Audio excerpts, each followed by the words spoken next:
as your democratic transition discussions take place. Your topics today of building civil society, of fighting terrorism instead of supporting it, and of building a constitution that protects the rights and freedoms of everyone are extraordinarily important.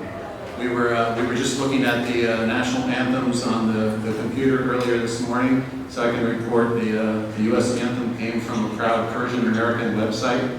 I think we have people in this room that all love the United States and that love Iran and that love freedom. So with that ingredient, we can really press forward and get a lot done. So this first panel about equal protection will be run by Anna, and I'll turn that over to our National Iranian Congress friends. Good morning, everybody, and thank you very much for attending this conference today. I would like to invite our first panel, the panel of Equal Protection and Freedom of Religion, to come up here. Please, Pastor Saeed Abedini, Pastor Rasul Haydari, Rabbi Ababai Rahimi, and Mr. Max Mosen, Mr. Moshtaba Ahman to come up here.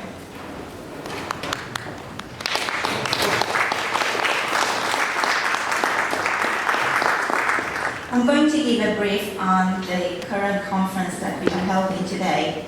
This conference is the fourth in a series of Iran Democratic Transition Conferences, IDTC, designed to explore the prospect of political change and to pave the way for the establishment of a democratic government in Iran. This event follows the successful conferences held at George Washington University IDCC-1, January 2011, Institute of World Politics IDCC-2, June 2011, and the US Capitol IDCC-3, March 2013. In the preceding conferences, a host of expert Iranian panelists, Iran scholars, and US lawmakers discussed a broad range of policy, strategy, and social issues to help define a vision of liberty shared by the Iranian people. The centerpiece of this fourth conference is the introduction of a new draft constitution. The draft constitution has been prepared by fellow Iranians to serve as the foundation for a free and democratic Iran, subject to the approval of the people of Iran in a national referendum. It is intended to initiate a national dialogue on a constitution that guarantees the right of the Iranian people to govern themselves and to form a government of their choosing through free and fair elections. The first panel is on the issue of a very important freedom of religion. We have here a selection of pastors and rabbis basically discussing whether the new constitution should have a national religion established for Iran, or it should leave the freedom of religion for it to be decided by people. The conference is going to be conducted in Farsi, and we do apologize in advance from our English-speaking guests. And thank you very much for your patience and attendance. There's going to be a session of question and answer at the end of the discussion of the panel, which you'll have the opportunity to raise your issues. Thank you. I'm just going to introduce our first guest, Mr. Pastor Rasul Haydari. با درود خدمت همه عزیزان که اینجا تشریف دارن و خوشحال هستم که توانستیم بعد از مدتی تمام آزادی خواهان که از کشور ایران آمدیم و به هدف اینکه بتوانیم روزی کشورمون رو آزاد ببینیم، نه فقط برای گروه خاصی، نه فقط برای یک رویای حزب و سازمان خاصی، بلکه برای تمام باورمندان، بلکه برای تمام اندیشه‌های سیاسی که می‌تواند نسبت به آن گرایش فکری که دارند در کشور ایران آزاد نیز در کنار هم باشیم. من که رسول حیدری هستم، کلیسای خودم رو، کلیسای مسیح رو نمایندگی می‌کنم، چرا که همه ما این باور رو داریم در کشور آزاد می‌توانیم نسبت به باورهامون زندگی خوبی داشته باشیم. اما در کنار این نیز تمام باورمندان دیگه‌ای که در ایران تحت جفا هستند رو نمایندگی خواهم کرد، چه مسیحی، چه مسلمان، چه یهودی، چه بهایی، حتی شیطان پرستان. چرا دیدگاه ما این هست که بتونیم در این اتحاد در کنار هم باشیم برای ایرانی آزاد. همه ما خوب می‌دانیم که در طول این 38 سالی که نظام دولت جمهوری اسلامی مستقر بوده، نه تنها به دیگر باورمندان همچون مسیحیان جفا رسیده، بلکه به مسلمانانی که نوع باورشون نسبت به شرایط زندگیشون متفاوت با ایدئولوژی جمهوری اسلامی بوده آسیب رسونده.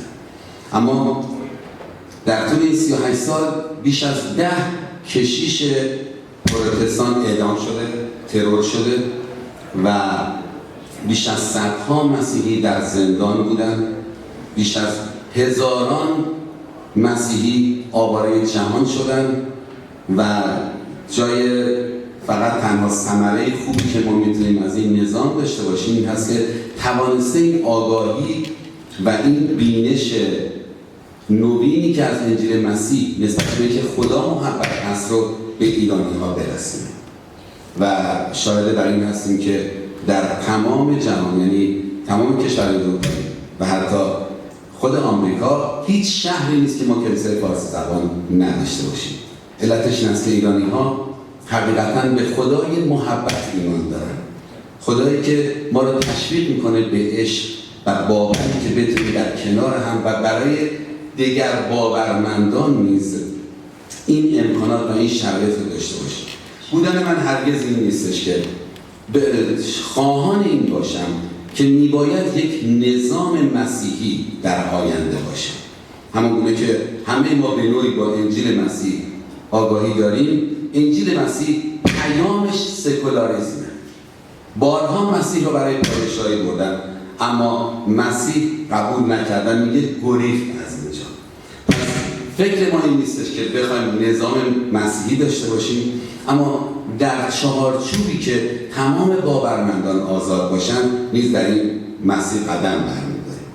قوانینی که دولت جمهوری اسلامی بر علیه مسیحیان متاسفانه مغیر کرد در طول این سالها و تمام آنچه را که باعث شد بر ضد مسیحی یا بر دیگر باورمندان باشن مسلماً عملکرد خودشون بوده، اما می‌دانیم که سعی و تلاش کردن که حتی نسبت به اندیشه شهرهای مذهبی همچون قم که من خودم متولد قم هستم، مشهد، شیراز که اینها به عنوان شهرهای مذهبی هستند و دیدن بیشماری از جوانان دارن به مسیح ایمان میآورن و قوانینی رو رسم کردن همچون ماده 225 که یکی از قوانین هست که در سال 1390 تصویب شد بر علیه تمام کسانی که از دین اسلام برمیگردند مردان اعدام شوند و زنان نیز حبس ابد داشته باشند. مسلمان در چنین جامعه و در چنین کشوری ما هرگز نمیتوانیم اون آزادی رو داشته باشیم.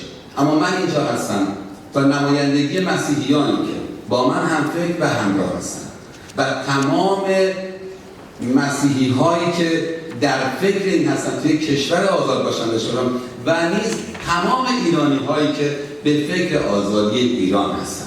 پس اتحاد وجود من در اصل اتحاد با تمام ایرانیان هستش و خواهشم از گروه پنل و همچنین از عزیزانی که اینجا هستن و همچنین از مبارزینی که در کنار مخالفت با دولت جمهوری اسلامی هستن این هست که بتونیم این اتحاد رو داشته باشیم، به هیچ وجه به باورهای خودمون نسبت به مذهبمون نگاه نکنیم، به هیچ وجه به روش و موقعیت سیاست آینده نگاه نکنیم، بلکه اجازه بدیم همونگونه که آقای فخرآورد نیز قانون اساسی پیشنهادی رو اعلام کردن تحت پوشش این چتر برای آینده ایران که هرگز هیچ مذهبی حاکم نباشه، هیچ ایدئولوژی نباشه، حتی ایدئولوژی کمونیستی نباشه، همه بتونیم در کنار هم این آزادی و این آرامش رو داشته باشیم. تصورم بر این است که در طول این سالها که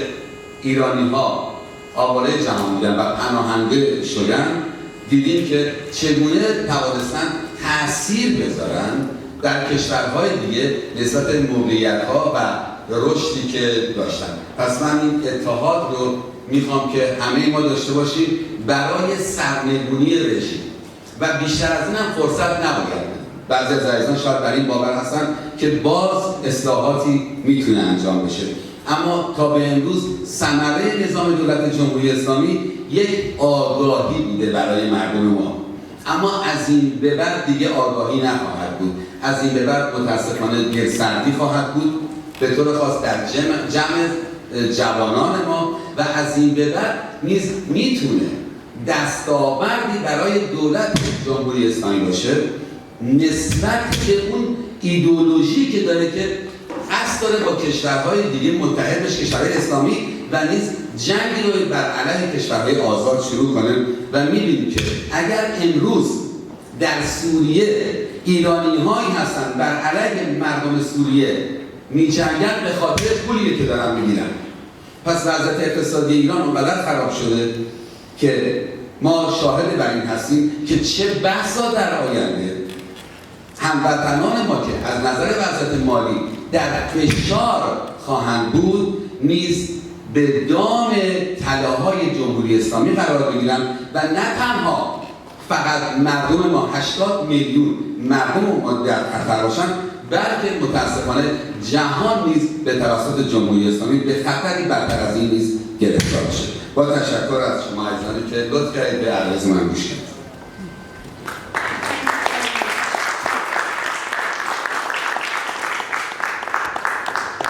Thank you very much from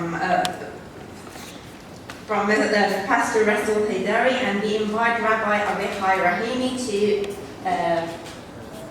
say his remarks.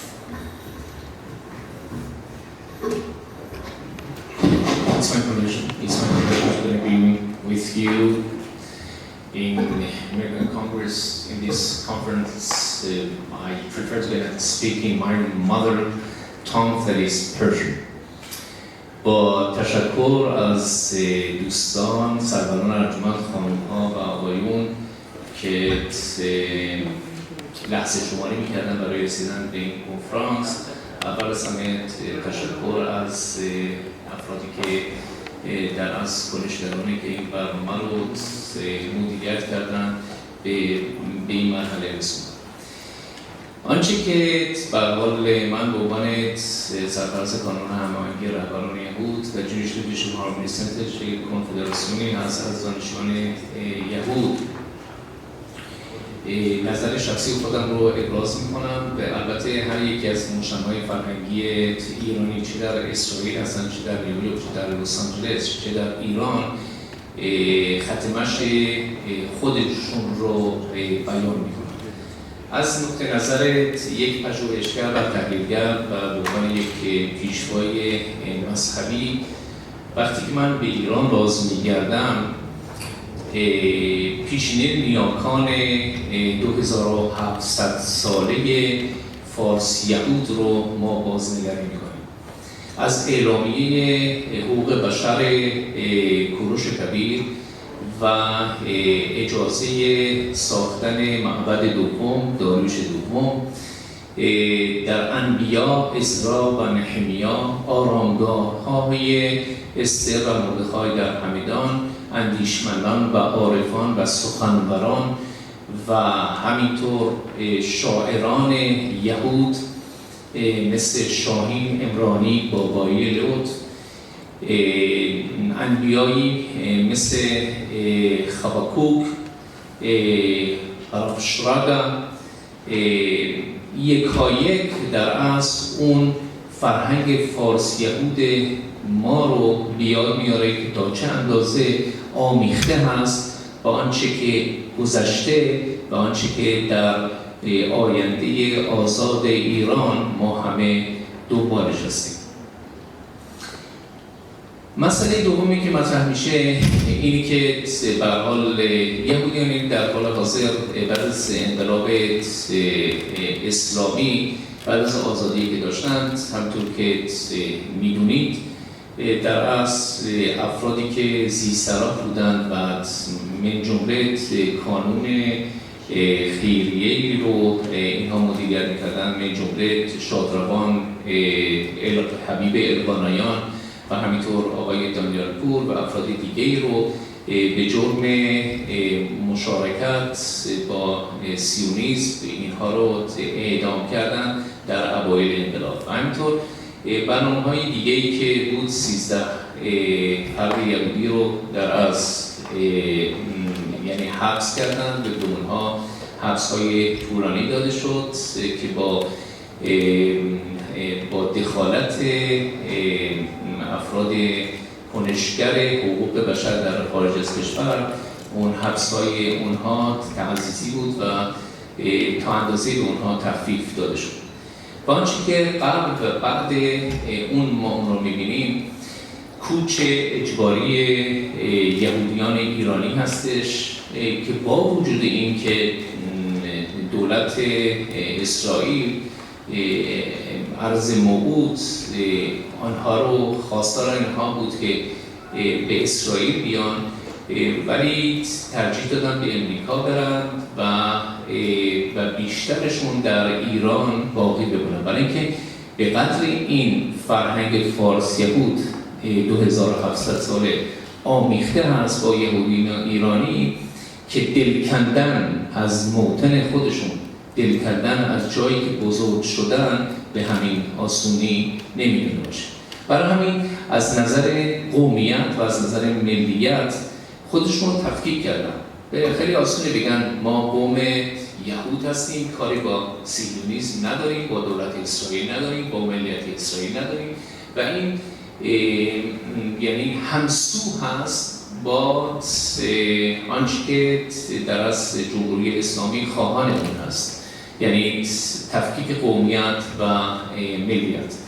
مسئله دوم مسئله مصادره اموال و ملک و املاک یهودیان ایرانی هست که در ضمن این 40 سال به هر گونه‌ای در از اونها رو از آن خودشون می‌دونستن. اگر ما به قانون اساسی ایران برگردیم و از نظر فقه اسلامی مسئله رو بررسی کنیم، چون در آیه 27 توبه اومده مسئله که مربوط به اهل ذمه میشه، یعنی افرادی که پروتکشن اسلام رو خواستار هستن باید حاکمیت حکومت اسلامی و شرعیات اسلامی رو قبول داشته باشه. یعنی بهش میگن امر بالمعروف نهی عن المنکر. یعنی فردی که در بر طبق قانون اساسی کنونی ایران که جدایی بین سیاست و دین نیست، در قانون اساسی ایران که امروزه اهل ذمه خونده میشن و اهل کتاب خونده میشن که برادران زرتشتی، مسیحی، کلیمه روما هستن و افراد دیگه‌ای که یعنی خارج از دین‌های یکتاپرستی هستند رو اینها مرتد میدونن و حتی کانورت کردن رو زیر سوال میبرن به عنوان شرعیات و فقه اسلامی. آنچه که از نقطه نظر آینده ایران مهمه برابری و برادریه، نه فقط گفتگوی ادیان به عنوان یک ایدئولوژی که بتونن افراد با هم دیگه بحث و گفتگوی داشته باشن و از نظر دیپلماسی فرهنگی برای اینکه اروپاییان و آمریکاییان رو به یک گونه اینها خوشنود بکنن میتونه بهترین راه باشه، بلکه جدا اون برادری و برابری و نیاز اینی که همدیگر رو درک بکنیم و نخبگان و افرادی که در صدر جامعه میتونن قرار بگیرن برای پیشرفت ایران آزاد کنشگر باشن و اتحادی رو ایجاد بکنن در بین اقلیتی خونده دیگه نشه، یعنی که در از همه برابر باشن، همونطور که در امانسیپیشن گفته شده در اروپا، در آمریکا و غیره، چه از نظر اقلیم هایی که هستن، چه از نظر سنف هایی که افراد هستن بدون هیچ بدون اینکه نابرابری باشه بین زنان و مردان از نظر جنسیت، بین افرادی که مذهبی رو اختیار میکنن و آزادی رو داشته باشن که بتونن امیال خودشون و آنچه که آینده بهتر و بهبود رفاه اجتماعی یهود ایران و ایرانیان هست رو بتونن به پیش برن. من جمله آنچه که مهم هست از نظر هر فرد ایرانی که در خارج از کشور هستیم که مناسباتی رو در ایران ما می‌بینیم، وضعیت ایران وضعیت در فیلم‌های هالیوودی ایرانی که نشون میدن به اون صورت نیست. در از فقر، اعتیاد، آنچه که جداً قلب هر ایرانی و هر فرد وطن دوستی رو، هر فرد انسان دوستی رو به تپش در میاره داره رخ میده. چه به هر حال شما میشنوید اختلاس‌های 700 میلیارد دلاری میبینید تا چند اندازه کمک رسانی به گروه‌های تروریستی در جهان و همینطور آنچه که از نظر اقتصاد، آنچه که از نظر تحریم‌های اقتصادی بر ضد علیه ایران به انجام رسیده از 1979 با گروگانگیری آمریکایی‌ها برای 444 روز تا به امروز این یکایک سانکشنز ها تعزیزتر شده و بالاتر رفته تا اندازه‌ای که ضربه‌ای زده، مهلکی نه فقط به افرادی که دولت مردان هستند از نظر راهکردشون، عملکردشون، بلکه به میتونند بیان اروپا و آمریکا رو متهم بکنن و هر آنچه که ما در ایران میگذره بر ما در اصل به خاطر تحریم‌های اقتصادی است. و از نظر تحریم‌های اقتصادی وقتی اینها رو ما در یک روندی اونها رو برمی‌داریم در از 10 سال آینده ما به ایران هسته‌ای خواهیم رسید. ما نه فقط که قدرتمندتر خواهند شد در لبنان با پشتیبانی از حماس و همینطور در عراق و افغانستان و در سوریه که جانبازان به هر حال فرزندان ایران، فرزندان انقلاب، هیچ مادری حاضر نمیشه فرزند خودش رو قربانی یک ایدئولوژی پان اسلامیسم بکنه، بلکه هر فردی، هر مادری حاضر نیست با کشته شدن فرزند خودش نقل و نبات پخش بکنن، بلکه هر مادر ایرانی میخواد رفاه اجتماعی رو ببینه، بچه‌های خودش رو به جا برسونه، به درجات عالی تحصیلات عالی برسونه، جزو نخبگان باشن و بتونن ایران آزاد فردای ایران رو بتونن رهبری بکنن. و این از مادران شروع میشه، این از خانواده شروع میشه، این از پدر و فرزند و مادر و فرزندان شروع میشه، این از خانواده شروع میشه تا چند از کانون گرم خانواده میتونه در این جست و گریخ‌ها، در این مسائل هر روزی که در ایران به 45% تورم رسیدن که صحبت از یک رقمی هست. وقتی شما برنامه‌های انتخاباتی رو می‌بینید به چگونه همدیگر رو اتهام به همدیگه میزنن به خاطر وضعیت‌هایی که بوده و موقعیت که در حال ایران از نظر بین‌المللی، از نظر سیاست داخلی خودش در حال حاضر داره. امیدواریم که این پنل و این کنفرانس یک راهکردی باشه برای رخدادی که جدا در عنفوان بهار خودش هست که در 2009 با جنبش سبز قلقم شد.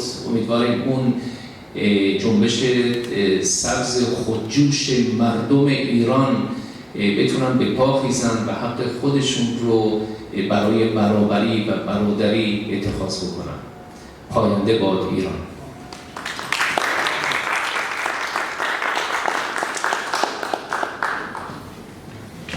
We thank very much Rabbi Abahai Rahimi and would like to invite Pastor Saeed Abedini to take. Thank you for your invitation. And first of all, I need to thank everyone who fought for me when I was in prison in Iran. I met some people here. We shake hands and I thank them personally. But I know so many people here, they just prayed for me like Rasul, or they fought for me when I was in prison. So you don't know how much all you did is valuable to me. Especially people that they prayed for me, they changed my life over there. I could feel it. And I was so encouraged, you know. I can say you guys made a love story. Even Muslim in Iran, they talked about it. And they said, why Christian loves you? You are not the person that someone should love. And they're right, but I'm very thankful about everything that you guys did, so I appreciate it and God bless you. But I'm here, I think I'm the freshest voice here from Iran and from the prison of Iran. If I'm wrong, please correct me here. But I'm here to say a word, actually 2 words, from people of Iran, from the people that I met in prison of Evin and in prison of Rajai Shah in Iran for 3.5 years when I was kept as a hostage there. And these 2 words is, we are tired and we need help. So many of my friends has been killed in prison. So many of them. Still every Wednesday. Today is Wednesday, right? Still every Wednesday, prisoners get executed in the prison of Rajai Shah, tens of them. In the midnight, 3 in the morning, they woke up all the prisoners. We could hear all the dogs barkings and soldiers, and they took so many people for execution. Sunnis, Shias, Christian, political prisoners, so many of my friends that I ate with them and I spent time with them. You know, I just had a wonderful time with them. Now they are not between us. They are dead. Because they really didn't have any voice. So I'm here to be a voice for the people that they don't really have any voice. What they really want. They really want change. They really need help. And honestly, this is what they think. The world is not hearing it. People, they talk, but we all know talk is so cheap. But they need action. They need something to be changed. So this is the worst part of the story, that under the dictatorship of Iran government, under spirit of fear, so many people has been bound down and so tired and be tortured every day. One of my friends, Nasim Naqash Dargaran, she's still in prison of Evin for 3.5 years. She got 4 years for assisting me. But no one really knows why she's in prison. She was assisting me, and she's in prison for 4 years, but no one really knows, and no one really fights for it. So this is the hardest part of the story, but I'm so excited and I'm so happy that Mr. President Donald Trump got elected. And so I can see so many political, leaders in Iran, and especially people in the country of Iran, they are so excited that maybe some wrong process that has been continued under administration of President Obama be changed.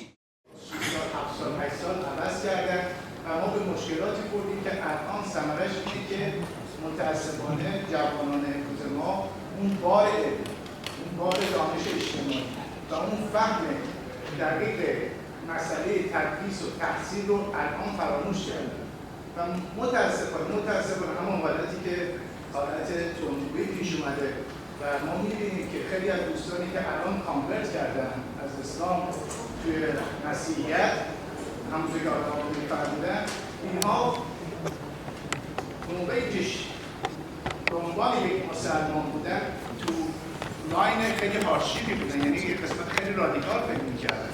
ما اگر مودریت کنیم، همه چی رو بیاریم توی یه حالت وسط نگاه کنیم، متوجه میشیم که در هر جهت، چه در دین اسلام، چه مسیحیت، چه زرتشتی، چه هر دین دیگه، بهاییت یا هر چیز دیگه، موقعی که به طرف رادیکالش بریم 100% نتیجه معکوسی خواهد. من فکر میکنم واسه بحث کانستیتوشن ما باید بیسمون همون هیومن رایتس باشه، همون صحبتی که میشه در رابطه با حقوق بشر. ما اگر بیایم استانداردها رو بر اساس اون بذاریم، مطمئنا اینجور دیسکاشن هایی در آینده برای ایران نخواهیم داشت که کسانی که دارای ادیان مختلف، باورهای مختلف هستن بتونن آزادانه زندگی کنن. من فکر میکنم بیشتر تاکیدمون رو روی حقوق بشر بذاریم، خیلی از مسائل ما حل میشه. خیلی ممنون از نظر شما. پاسدارای دینی یا روایانی نظری دارید اضافه بکنید به صحبت؟ من نمیدونم به فارسی جواب بدم یا به انگلیسی، نمیدونم چقدر ما شنونده فارسی داریم یا انگلیسی. فارسی بهتره. Okay, I have to speak Farsi. I felt bad about speaking English, speaking here earlier, so I just spoke in Farsi, in English. So I answer in Farsi. من کاملا مخالف هستم با نظر شما به عنوان کسی که توی دبستان راهنمایی دبیرستان و دانشگاه ایران تحصیل کردم، بزرگ شدم و پدر من کارمند آموزش پرورش و من توی محله بزرگ شدم توی ایران که همسایه دیوار به دیوار ما خانم فاطمه آریاست، نماینده مجلس تهران مشاور احمدی نژاد. طبقه پایین ما آیت الله حریصی است. دکتر نوبخت، در واقع من با بچه‌های اونا بزرگ شدم. توی منطقه‌ای از تهران به اسم شهرک نور من بزرگ شدم که همه نماینده‌های مجلس هستن. خیلی منطقه با کلاس و به قول معروف با فرهنگه.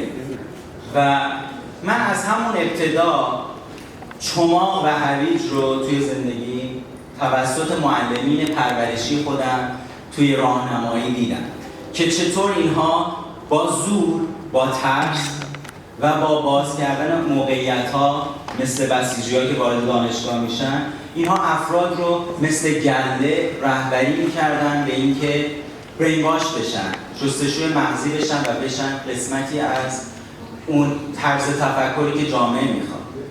12 سال پیش من ایران رو ترک کردم و وقتی من ایران رو ترک کردم خیلی نسبت به آینده کشورمون امیدوار بودم.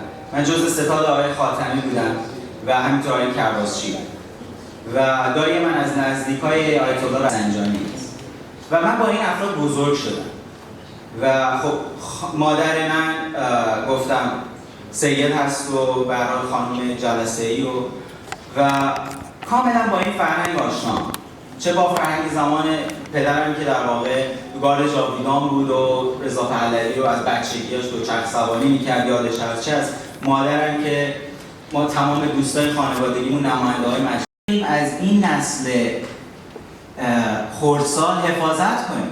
اگر ما به اونها خوراک سالم، تغذیه روحانی، روانی و جسمانی سالم ندیم، مطمئنا اونها افرادی خواهند شد مثل احمدی نژاد، افرادی خواهند شد مثل حریصی و افرادی خواهند شد مثل خامنه‌ای، به خاطر اینکه معلمانشون و افرادی که اون الان قدرت دارن در اون مدارس اینها هستن و اینها رو دارن با خرافه و با ترس شخصیتشون شکل میدن. پس من کاملا با این در حال حاضر در ایران داره رخ میده، در من جمله آنچه که از نظر سیستم عقیدتی چه دوست عزیزم بودن گفتن نظر شستشوی اذهان عمومی و از طرف دیگه شبکه‌های اجتماعی رو اگر شما دنبال بکنید، از فیسبوک گرفته، توییتر گرفته، تلگرام گرفته، آنچه که افراد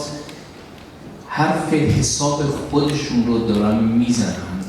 حتی من دنبال میکردم به انتخابات و روزهای جمعه که کاندیداها یکایک خودشون رو دارن مطرح میکنن، شما میبینید در کنارش هر فردی میاد و یک کامنتی میده و جالب بر اینه که اگر این کامنت ها برای خردگرایی باشه، اگر این کامنت ها برای یک چیز سازنده باشه و یک سازماندهی داشته باشه، همینطور که در مصر ما دیدیم در بهار آزادی که بهار عربی اسمش رو به پاییز رسید، همینطور که در تونس ما این رو دیدیم، همینطور که در یمن این رو دیدیم که البته به کئوس رسیده این مسائل، ولی جالب اینجاست که اون کشورهایی که مثل مصر، ایران و ترکیه و اسرائیل و اردن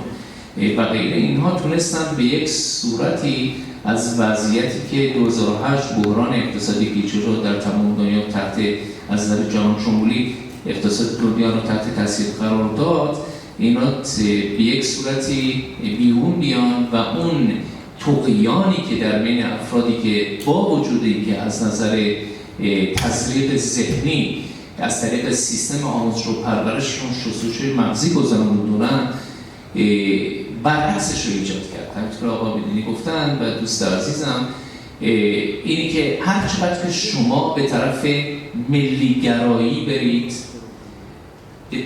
به طرف میتونید به آسونی به فاشیسم برسید. از طرف دیگه هر چقدر به روی افراطگرایی و فاندامنتالیسم برید و رادیکالیسم برید، اونم مخصوصا رادیکالیسم اسلامی و میتونه به فاشیسم دینی بیانجامه.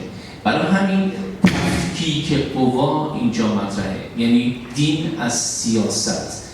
هر فردی ایمان خودش رو داره، پستور خودش رو داره، پستورال کانسلینگ خودش رو داره. آنچه که من می‌بینم به عنوان یک پژوهشگر اینه که تقیه هنوز در ایران و پریتندینگ در ایران هنوز ادامه داره. یعنی به طور دیگه‌ای بچه‌ها رو بزرگ می‌کنن در مدرسه و در خانواده میگن این حرف رو بزن، اون حرف رو نزن، این کار رو بکن، اون کار رو نکن. برای همین این تقیه که در اصل در اسلام هست به یک گونه‌ای اینها رو تفهیم کردن و میدونن به چه گونه عمل بکنن اون بچه‌ها. وقتی که از جامعه یهودی از جامعه ایرانی خارج میشن، شما ببینید 44% از ناسا ایرانی هستن. بیش از 15 تا 20% تکنسین های ایرانی و دکترها ایرانی هستن. یعنی فرار مغزهای 150,000 نفری این هم میتونه لطمه برسونه به اقتصاد و آینده ایران. امیدواریم که یکایک افرادی که نخبگانی که در سراسر کشورهای اروپایی و آمریکایی به نحو احسنت اومدن عمل کردن، روزی برگردن به ایران و همینطور که شاعر میگه دوباره میسازمت وطن. خیلی ممنون.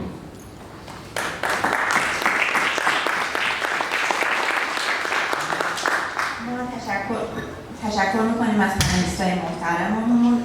We thank our panelists and we invite you to kindly wait for the second panel, which is a terrorism and constitution. Thank you. The other petty fight in opposition people have with each other. I guess we should forget about all those things and think about the future we want to make for ourselves and for our kids. Thank you. And I'm going to switch to Mr. Bill Heiser. Bill Heiser will be the moderator of next panel, and he has been a very close friend and ally with the Iranian Freedom Institute, the National Iranian Congress, and the Confederation of Iranian Students for a decade, Bill, if I'm not mistaken. And you have the podium, and please introduce the speakers. Your panel on terrorism and the Constitution, from advocating terrorism in Iran's Constitution to combating terrorism in democratic constitutions. Obviously, this is drawing a sharp and drastic contrast between the two. I'd like to point out that I've asked each of our speakers to spend 10 minutes giving their presentation, and then we'll, whatever time we have left, we'll open to questions and answers. I'd like to begin by introducing our panelists, our distinguished panelists. Dr. Sviatoslav Biskun is the former Ukraine Attorney General, to my right. To his right is Dr. Vitaly Bayanets. He is the former Deputy Prosecutor of Kiev, Ukraine. It's a pleasure also to introduce a friend, Ms. Claire Lopez, who is a former operations officer with the Central Intelligence Agency and now Vice President for Research and an expert on Middle East and terrorism at the Center for Security Policy. And last but not least, Dr. Walid Fariz, who is a national security and foreign affairs expert. You've probably seen him on Fox News from time to time, and he also advises the current administration on foreign policy matters. With that, Dr. Biscombe, I open the floor to you. Уважаемые дамы и господа, для меня, как для человека и гражданина Украины, предоставлена уникальная возможность выступить с одной из самых авторитетных трибун мира по вопросу, имеющему глобальное значение для сохранения мира и человечества на Земле. Сегодня мировой проблемой является ситуация на Ближнем Востоке. От ее успешного разрешения зависит дальнейшее существование, я не боюсь этого слова, человеческой цивилизации. Одной из основных гарантий этого является соблюдение норм Конституции Ирана как светского государства и норм международного права. Юридическая общественность Украины поддерживает усилия цивилизованных государств, направленные на пресечение и уничтожение терроризма и связанных с этим последствий. Я представляю самую большую общественную правовую организацию в Украине, Союз юристов Украины, который более 25 лет, и она насчитывает в своих рядах более 75 тысяч членов. В основном это судьи, нотариусы, адвокаты, юристы, ученые, полицейские, прокуроры. Наша организация является мощными общественными объединениями с большим интеллектуальным потенциалом. К нам также входит и Мировой конгресс украинских юристов, который во всем мире насчитывает более 10 тысяч человек. Мы стремимся помочь органам власти и обществу сделать правовую систему страны максимально эффективной, способной своевременно и, главное, результативно реагировать на все вызовы и угрозы человечеству и государству. Как председатель Союза юристов Украины заявляю, что мы твердо стоим на позиции совершенствования национального законодательства по борьбе с коррупцией, терроризмом, который представляет сегодня для моей страны наибольшую угрозу. На протяжении последних лет у нас длится антитеррористическая операция на востоке страны. Донбасс, Луганск, Крым. Ее называют по-разному. Кто войной, кто антитеррористической операцией, кто сепаратистским путчем. Суть от этого не меняется. Страна несет огромные экономические и финансовые потери. Каждый день гибнут люди. Мы потеряли более 10 тысяч человек. Самое страшное, что ясного и открытого пути урегулирования этого конфликта до сих пор не найдено. Мы излагали позицию Союза юристов Украины относительно мирного урегулирования этого конфликта, более широкого привлечения к Минскому процессу представителей общественных организаций. Считаем, что этот вопрос должен оставаться на повестке дня Организации Объединенных Наций, Европейского Союза, Соединенных Штатов Америки, лидеров стран нормандского формата. Украина является неотъемлемой частью мирового сообщества. Как террористические акты в США 11 сентября 2001 года кардинально изменили характер угроз международной безопасности. Они продемонстрировали возможность поражения большого количества людей и объектов без применения традиционного оружия. Сегодня террористы используют все: угнанные самолеты, компьютерные сети, банковские или почтовые системы, средства массовой информации. Но многое из этого, что не подходит под определение оружия в общепринятом значении. Наряду с этим не снижается теоретическая ядерная угроза. На сегодняшний день не существует надежных и полных данных о нелегальном перемещении ядерных и радиоактивных материалов, химического, бактериологического оружия. Некоторые государства, пренебрегая нормами международного права, намеренно наращивают свой ядерный потенциал, увеличивая угрозу мировой безопасности. Уважаемые дамы и господа, обращаю ваше внимание на то, что единственная в мире страна, Украина, добровольно отказалась от третьего в мире ядерного потенциала ради спокойствия и безопасности всех людей на Земле. Украина последовательно и добросовестно выполняет свои международные обязательства по нераспространению ядерного оружия. Но, к сожалению, не сработали международные нормы и гарантии нашей безопасности, задекларированные в Будапештском меморандуме. Как результат, Украина 20 лет после этого оказалась один на один с противостояниями с мощной ядерной державой России. Вирус насилия поражает как высокоразвитые страны, так и периферию цивилизованного мира. Силовое поле терроризма охватило практически все континенты. Больше всего мировое сообщество и политическую элиту тревожат предпосылки возникновения террора глобального уровня. Каждый террористический акт имеет под собой политическую или финансово-коммерческую основу. Так подрывается вера населения в способность государства противостоять насилию и эффективно выполнять свои функции.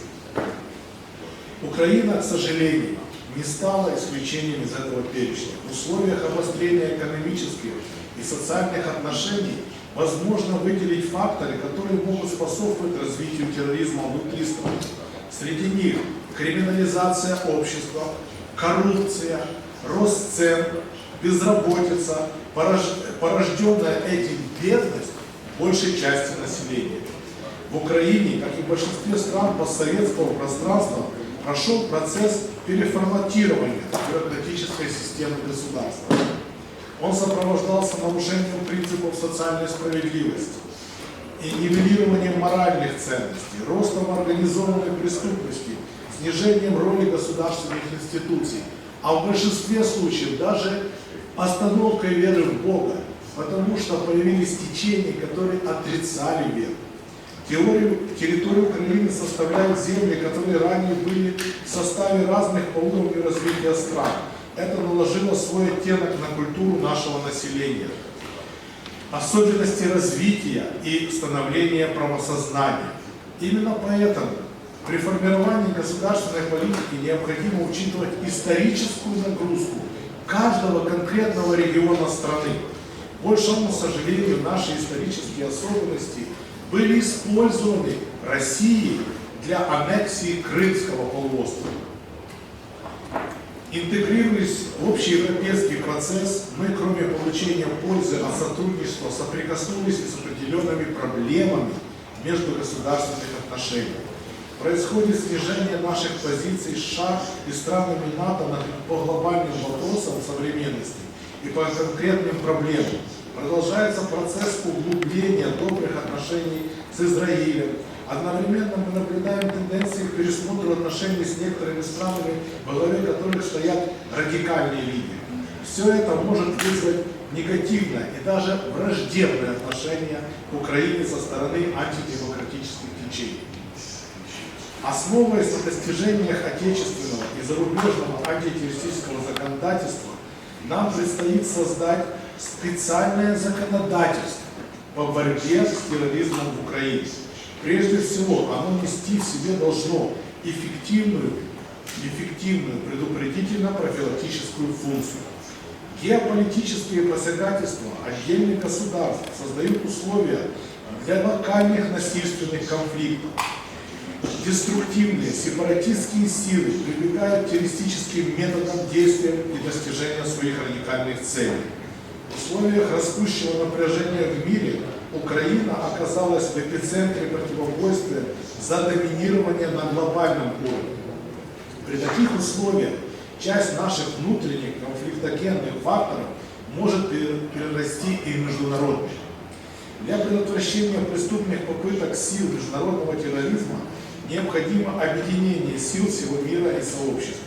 Важно более тщательно отслеживать развитие негативных ситуаций в отдельных государствах и группах стран, в которых политические силы и радикальные организации практикуют достижение своих целей путем подпольной террористической деятельности. При таких условиях желательно, чтобы международное право содержало общепринятое определение терроризма и нормы, направленные на локализацию и устранение его причин и условий. Полагаю, что необходимо создать международный антитеррористический трибунал и силы специального антитеррористического назначения и реагирования. Поскольку терроризм имеет международную сущность, правовые антитеррористические меры могут быть эффективными при условии формирования их под эгидой международных организаций и в первую очередь Организации Объединенных Наций. Также при участии Украины прорабатывалась возможность создания международного центра по борьбе с терроризмом и в Европе. Следует отметить, что у нас тоже уже есть трехлетний опыт борьбы с международным терроризмом.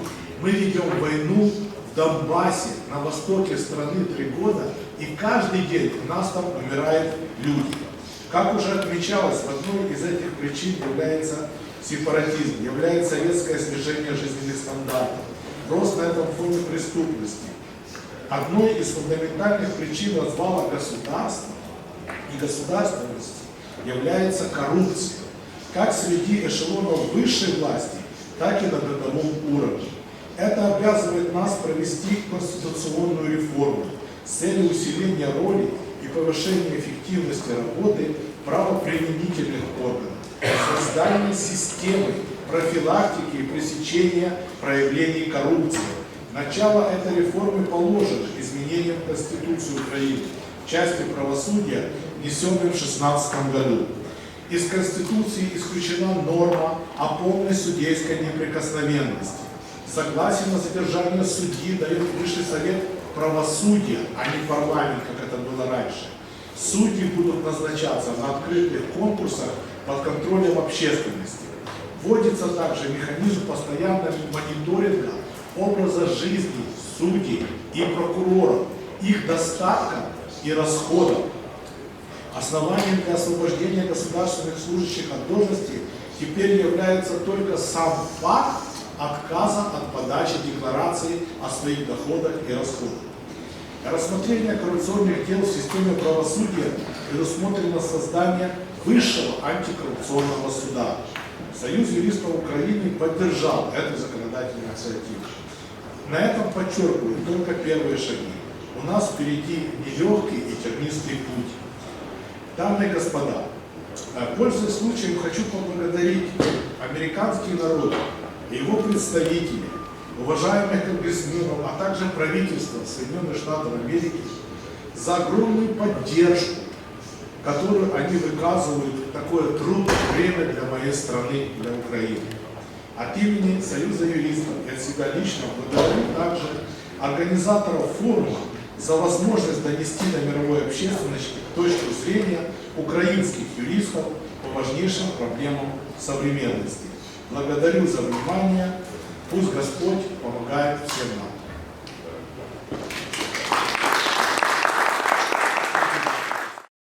Действительно проработал в органах прокуратуры на протяжении 11 лет на разных уровнях в органах прокуратуры. Уволился по собственному желанию уже на протяжении 2 лет. Являюсь адвокатом адвокатской компании. Спасибо. Что касается нашего сегодняшнего собрания, искренне приветствую вас, уважаемые члены Конгресса, коллеги, эксперты и слушатели. Сегодня мне, как гражданину Украины, предоставилась возможность и большая честь выступить на данном мероприятии. На этой большой трибуне донести до вас проблематику одной из важнейших и самых болезненных тем настоящего времени.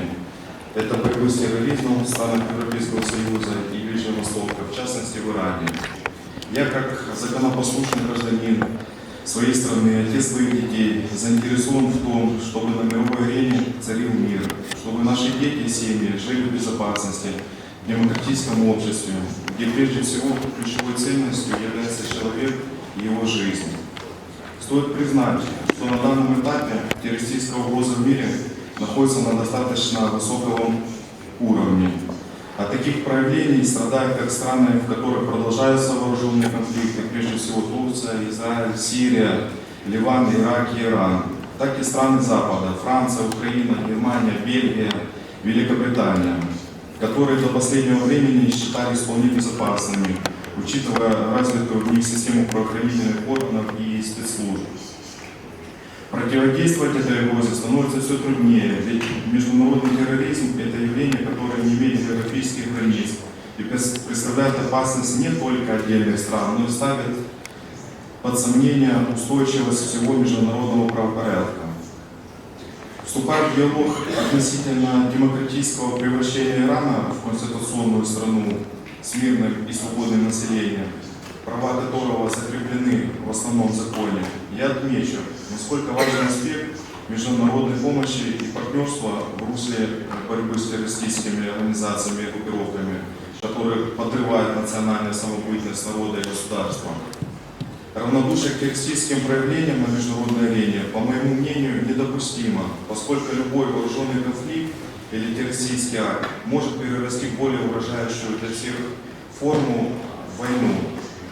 Именно поэтому партнерская помощь ради восстановления мира, конституционализма и обеспечения демократических прав людей должна нести обязательный характер. Ставшие достоянием общественности факты позволяют согласиться с устоявшим мнением, что Исламская Республика Иран является своеобразным спонсором и центром терроризма.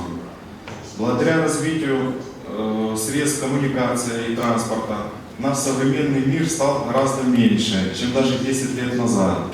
Живя в Европе, в Украине, жители стран Азии и Ближнего Востока уже воспринимаешь как своего соседа по улице. Очень важно иметь доброго соседа, ибо в Библии сказано: «Лучше сосед вблизи, чем брат вдали». Притча 27:10. Но когда современный Иран испытывает все новые методы войны и террора, а также финансирует различные террористические организации, даже наш маленький мир находится в опасности. Благодаря смелым журналистам из мировых СМИ уже не секрет причастность нынешнего Ирана к наиболее активным, жестоким и радикальным террористическим группам, как ИГИЛ, Хамас, Хазбалла, Аль-Каида, Курдская партия демократического единства, которые расстреливают мирных жителей, направляют на празднование свадьбы террористов-смертников, взрывают взрывными устройствами, уничтожают церкви, храмы, подрывают автостоянки, машины скорой помощи, расстреливают футбольных болельщиков и, что самое циничное, убивают детей. Не скрыто от международного сообщества и роль Российской Федерации в вопросе терроризма. Всем известно, что у нас сосед поставляет оружие террористам, поддерживает их финансово, а также предоставляет своих военных и технику. Таким образом, применяя стратегию умножения конфликта, а не его урегулирования. Нужно согласиться с теми экспертами, которые заявляют, что Россия наращивает конфликтную динамику на Ближнем Востоке, стремясь затянуть военные действия максимальное количество стран, столкнуть региональных игроков и обеспечить длительный вооруженный конфликт, что в совокупности позволит обеспечить рост цен на энергоносители. Один из главных аспектов в этом процессе, конечно, является Иран. Дальнейшая судьба этой страны зависит в частности от итогов президентских выборов, которые пройдут в мае сего года. Сейчас Исламскую Республику Иран Запад воспринимает как непредсказуемое агрессивное государство, духовные лидеры и политики которой мобилизуют общество путем поиска мнимых внешних угроз, собственноручно создавая поводы для вооруженных конфликтов. Поэтому я считаю, что приход к власти подавляющего большинства реформаторов поможет Ирану заложить правовые основы конституционализма и мирового сообщества.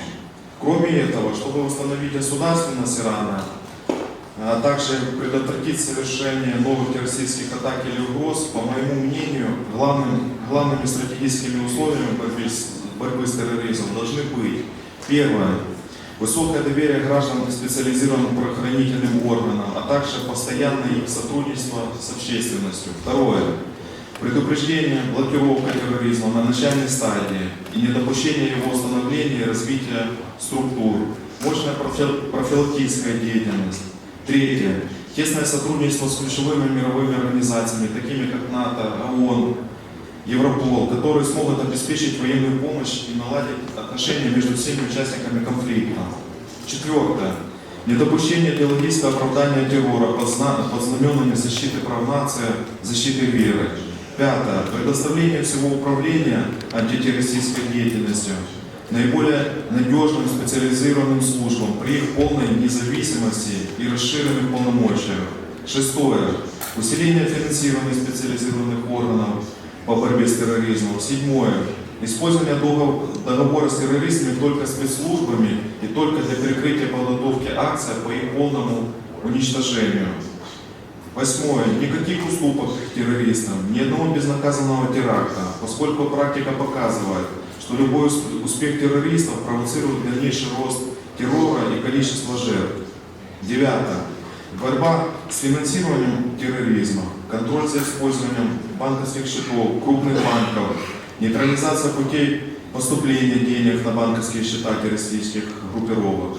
Нужно признать, что чем активнее государство осуществляет борьбу с терроризмом, тем меньше шансов на успех имеют те же террористы.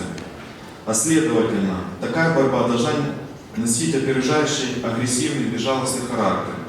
Примером именно таких методов противодействия терроризму может служить практика государства Израиля, которое противодействует террористическим проявлениям с начала своего существования, наработав эффективную многоуровневую систему борьбы с этим явлением.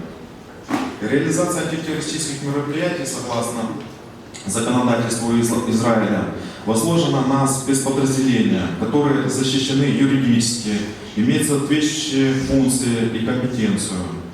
Руководители государства и спецслужб считают, что дешевле платить агентуре, чем терять жизни безвинных людей, здания и другие материальные ценности. Основным преимуществом силовых структур Израиля считается широкое доверие к ним населения, высокий уровень профессиональной подготовки их сотрудников и разветвленная сеть информаторов. Кроме того, большинство израильских граждан всегда готовы к экстренным ситуациям, поскольку с детства их учат сотрудничать с полицией. Каждый знает, что должен делать, чтобы сохранить жизнь себе и окружающим.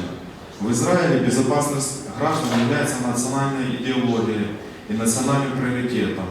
Более того, тактика борьбы с терроризмом также заключается в том, чтобы не вести никаких переговоров с террористами, не подписывать с ними никаких либо соглашений, повсюду их уничтожать или отправлять в тюрьмы, а также наносить мгновенного ответного удара. Замечу, что в этой стране в случае необходимости в момент совершения террористического акта имеют право террористы применять оружие как военные, полицейские, так и охранники частных структур.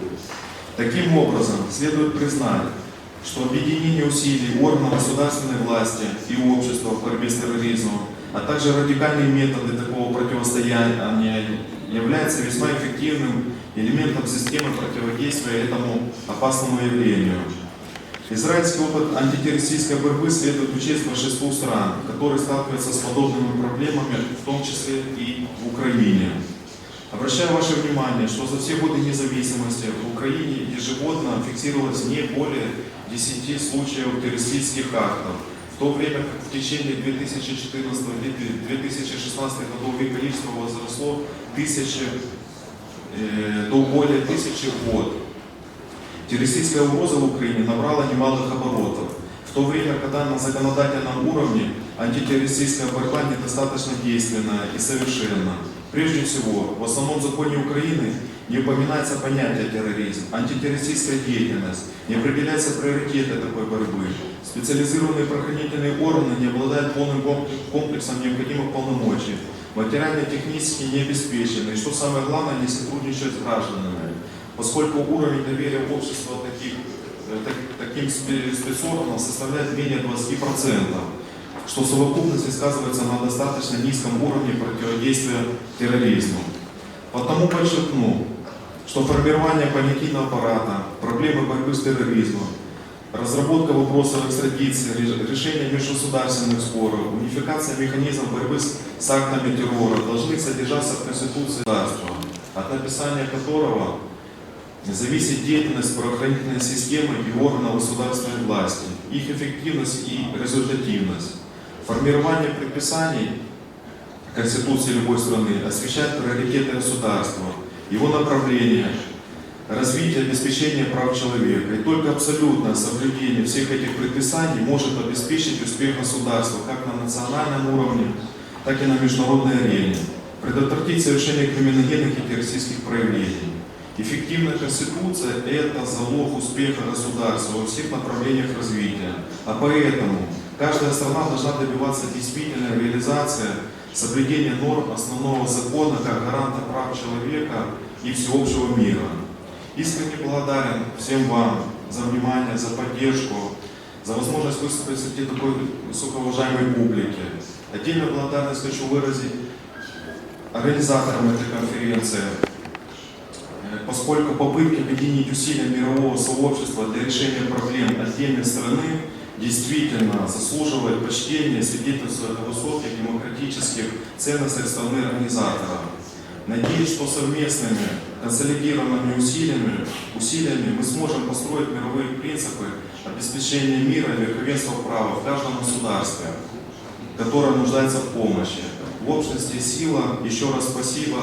Слава Україні, слава Сполученим Штатам Америки, слава народу Ірана. Дякую за увагу.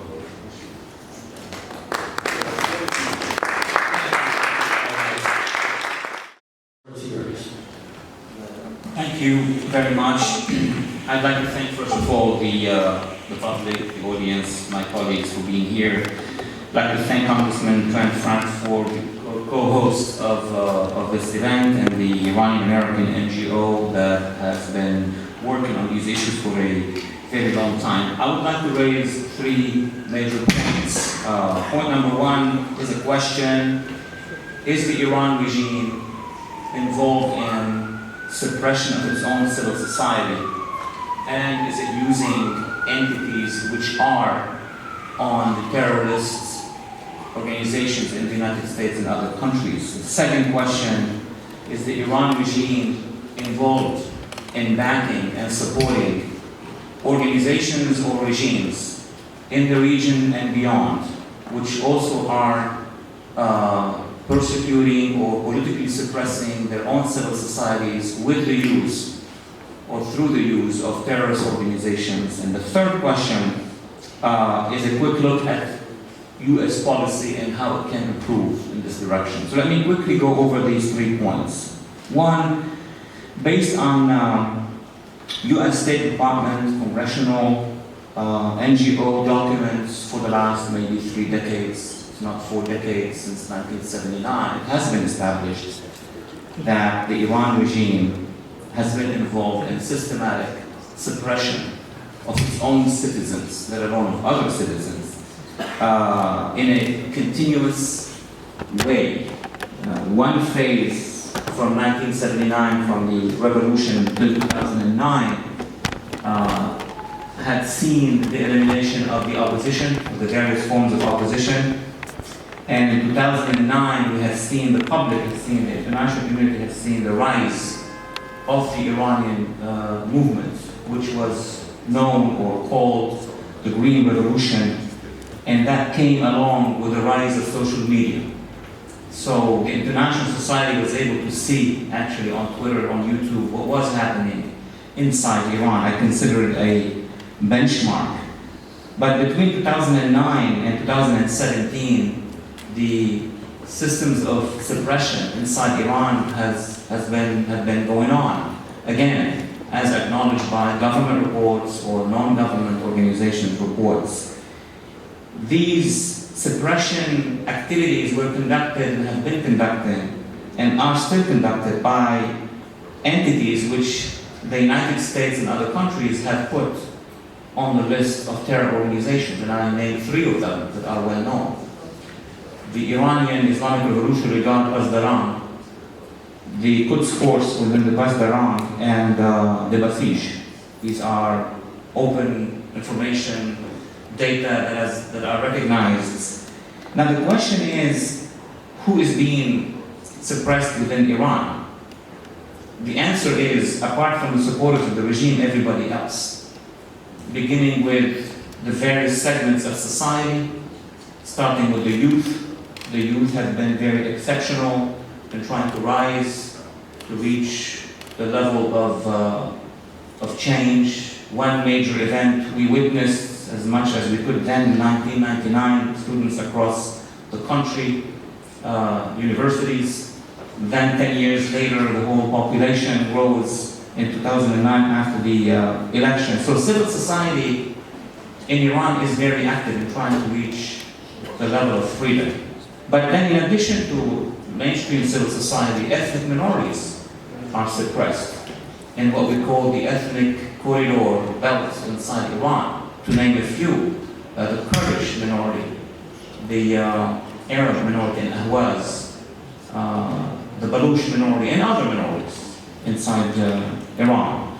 So it has been established that within the country of Iran, the regime, official regime, through all these reportings and its entities that we have named, have been responsible for a continuous suppression of its own people. Second point is that the Iranian regime, the Khomeini regime, if I may say, has been involved in backing and supporting organizations and regimes which themselves have been involved in suppression of their own population. We can take very easily 3 examples. Example number 1, which has been going on gradually since 1981-82, is Lebanon, with the organization Hezbollah. Hezbollah has been launched, is funded, was trained, continues to be backed, has a budget in the Iranian regime. Hezbollah has been, also according to all the reports that I have mentioned and beyond, involved in suppressing their own community, first of all inside Lebanon, the Shia community of Lebanon, then the other communities. Hezbollah has been involved, according to the International Tribunal for the assassination, the investigation of the assassination of former Prime Minister Hariri. That's international law. Has been accused, members of Hezbollah have been accused of being part of this act. And other political assassinations, notably including the summer of 2005 and the fall of 2005, including members of parliament, journalists, and others. In addition to the very many other reports in Lebanon about political persecution conducted by Hezbollah. Moving to Syria, the Iranian regime, as we all know, has a formal strategic cooperation treaty with the Syrian regime, with Assad, the father, and then the son. And it's all well known that that regime has been involved in suppression of its own people in over several decades. You had the first suppression of the 80s, which ended in the almost destruction of the city of Hama. And then the war, the civil war in Syria. But let me say one thing here, because many in Washington and in other capitals would say, but today's war, you also have the jihadists and the terrorists. The agencies or the regime in Venezuela, which, as we see it right now, has been pushing back and suppressing freedom, so on and so forth, and across Latin America. So, let me move to my third point on U.S. policy. U.S. policy towards Iran has multiple levels. The first level has been until about 4 years ago to counter the terrorist activities backed by the Iranian regime. And that has been bipartisan. We have pushed against that. But then came the Iran deal. And with the Iran deal, the priority has been over the past 3 to 4 years is to maintain the stability of that Iran deal, which gave the Iranian regime more opportunities to continue with the suppression and back the terrorists in the region. So what would the current administration do? It's a very early stage to be able to opine, is to reconsider the U.S. policy towards Iran. Not every aspect of it, but to reconsider the strategic direction of U.S. policy towards Iran. Are we dealing with a partner of the Iran deal, or are we dealing with a regime that is hostile to the United States and to our partners and allies in the region? from the testimonies of Secretary Tillerson and of many leaders in this administration, and of course many congressional leaders from both parties, Iran's behavior continued to be very aggressive towards the United States, towards our partners, and towards their own people. So the question is, what are our recommendations now for this administration and this Congress? Both should work together, at least when it comes to foreign policy, and specifically when it comes to the case of Iran. Recommendations would cover the following areas. Number one, the narrative with regard to Iran. Iran's leadership should be addressed directly and be made to understand that no progress can be made without a change of behavior. Do we believe a change of behavior is possible? I don't know. But at least the narrative in Washington must be vivid, clear, and addressed directly to the regime. Second, the United States and its allies need to actually take more proactive support with regard to its civil society, the civil society of Iran, its youth, its women, its NGOs, its representatives of diaspora worldwide, and actually back them in the limits and the limitations that we have. This is something that we have basically lacked in doing. Second, there is an aspect that many people in this room have been noticing. We need to revigorate and strengthen our broadcast into Iran. The Farsi broadcast into Iran, and I'll be happy that this should be discussed here and in other opportunities, because what Iranian youth, women, minorities, and others needs to hear from us, they need to hear it in the language, in Farsi. And we know we have a situation. We have a problem with the broadcast, not just the Farsi, even with the Arabic and other languages. I'm thinking of other areas in the world. And last, we need to form the largest possible alliance in the Middle East and internationally, so that we can explain it to the international community, including in Europe. I address many of our colleagues in Europe, and sometimes it is not very clear if the Iranian regime should be adopted or should be actually isolated until it changes behavior. So we need also to engage our partners in Europe. With this, I would like to end and thank you again, and just mention one thing. I am not here representing the administration or any other government. I served last year as a foreign policy advisor to the campaign. Today I am speaking on my behalf. Thank you so much. Come. So I'll continue in English and thank Amir and the organizers of this Iran Democratic Transition Conference, and to all of you as well for taking the time to be here today to discuss these important topics. I would begin by saying that the Iranian regime since 1979 pursues jihad, an agenda of jihad, because that's who they are. The Iranian regime functions according to its nature and what it is. Now, all of this has been available openly for national security leadership to know and to understand for many, many decades. But I wonder how many of our national security leadership in the intelligence community, the National Security Council, CIA, Department of State, or here in Congress, has ever even read Ayatollah Khomeini's Vilayat Faqih in English, a translation. Or even just know what it is. Have they ever studied any of those writings of Khomeini or the other leadership of the current Iranian regime? Now, I have here a copy of the Iranian Constitution, originally 1979, revised in 1989.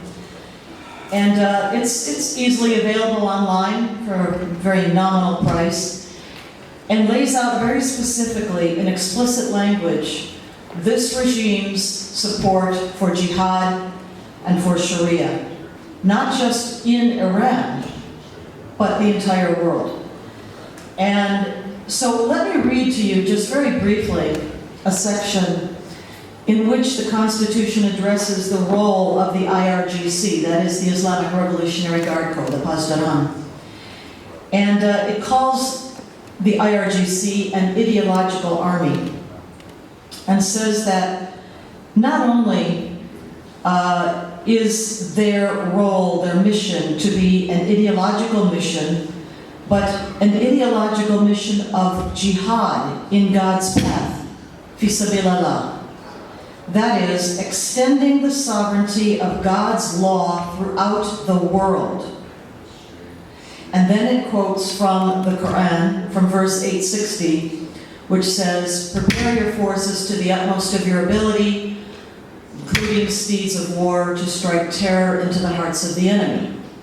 Could that possibly be much more clear? In English, online, available for many decades. Do our leadership even know, does our leadership even know what's in that Constitution? Well, the regime in Tehran knows, and they follow it. And what I would say is that what we call, in I think very terribly limited vocabulary, merely terrorism, for the Tehran regime, that actually encompasses an entire whole of regime strategy to spread Islam, destroy Israel and the United States and the West, and enforce Islamic law under rule of a global imamate, as they would call it, rather than a Sunni caliphate, but an imamate. Now they do this by using various means, and those means span a large range, from violent terrorism to very highly sophisticated infiltration, information operations, and subversion.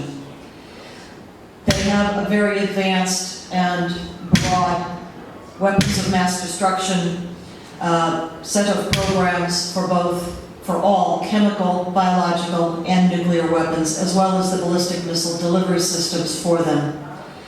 As our friend here, Dr. Ferris, was just describing, there is also the regime's support for jihad groups around the world. And if anybody thinks, somehow to this date, that Sunnis and Shiites can't work together, look at the span of the groups that this Iranian regime supports.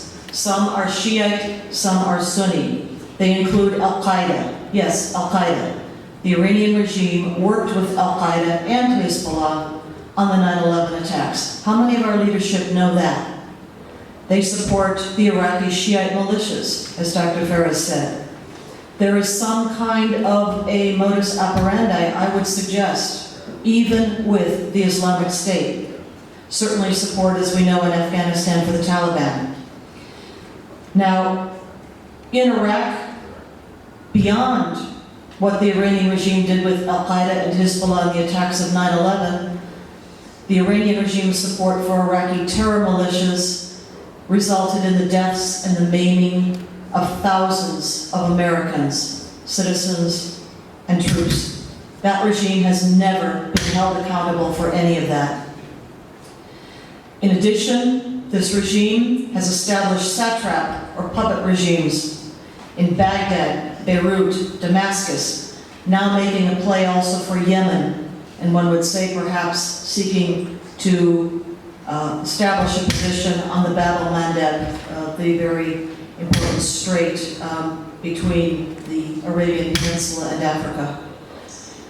The Iranian regime has established diplomatic outposts, not just all over the Middle East and the rest of the world, but right here in the Western Hemisphere. They use their embassies, their consulates, and also the establishment of mosques and Islamic centers as outposts, not just for the diplomacy of the regime, but as positions from which to conduct terrorist operations and intelligence collection operations. It is out of those embassies and those consulates and the mosques and Islamic centers they've established, in particular throughout South America, that Iran conducts operations, directly directs Hezbollah in our hemisphere and in our country. Hezbollah has numerous operational cells right now in the United States, waiting for orders from Tehran. The Iran lobby is another method that the Iranian regime uses to pursue its objectives. The Iran lobby is a term that I first saw actually in the Iranian media when they used a kind of a transliteration of English and called it the Iran Lobby Dar America. That lobby was exceptionally active during the period of time when the last administration of Barack Obama was pursuing the nuclear deal called the JCPOA, Joint Comprehensive Plan of Action with Iran, over the last years. So finally, what I would also add to that list is that we are being sucked, we the United States are being sucked into the morass of the battlefields of the Middle East right now, into the middle of a 1,300-plus-year-old struggle between Shiites and Sunnis, of course, much complicated by the involvement of different ethnic groups and tribes and countries and backers and powers, to sap us, with the objective to sap us of our blood and treasure. Now, all of this establishes, I think, indisputably, the Iranian regime threatens the stability not just of the region of the Middle East, but of the world. We must begin to take this regime seriously when it says, Mar bar America, Mar bar Israel, death to America, death to Israel. They mean it. And not pretend any longer that this Tehran regime is not at war with the United States. So for all of these reasons, I would urge the Trump administration to declare the Tehran regime illegitimate. Its own people have risen up to declare it illegitimate. We need to as well. No matter how many selections they hold, I don't call these elections, they're selections completely orchestrated and arranged by the regime. Doesn't matter how many of those they hold, the will of the Iranian people is not being heard. So I would declare regime change policy of the United States government.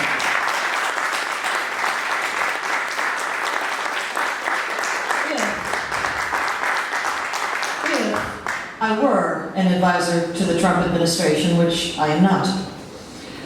However, further than that, I think even as ordinary citizens and we who are gathered here today, we must declare solidarity with the Iranian people and state our intention to work with them and with every democratic, pro-Western, pro-US group of Iranians, dissidents in the diaspora and inside of Iran, as well as groups of students, labor unions, women inside of Iran, and take steps, both open and covert, to begin working with them sooner rather than later.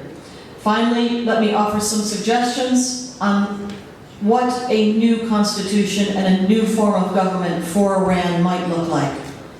It would be truly representative of the Iranian people, who are women and minorities, all included, all equal, and all equally protected under rule of man-made law, with freedoms of belief, media, speech, assembly, redress of their complaints with their government. Yes, if this sounds like the U.S. Constitution's First Amendment, Bill of Rights, it is. That's where it comes from.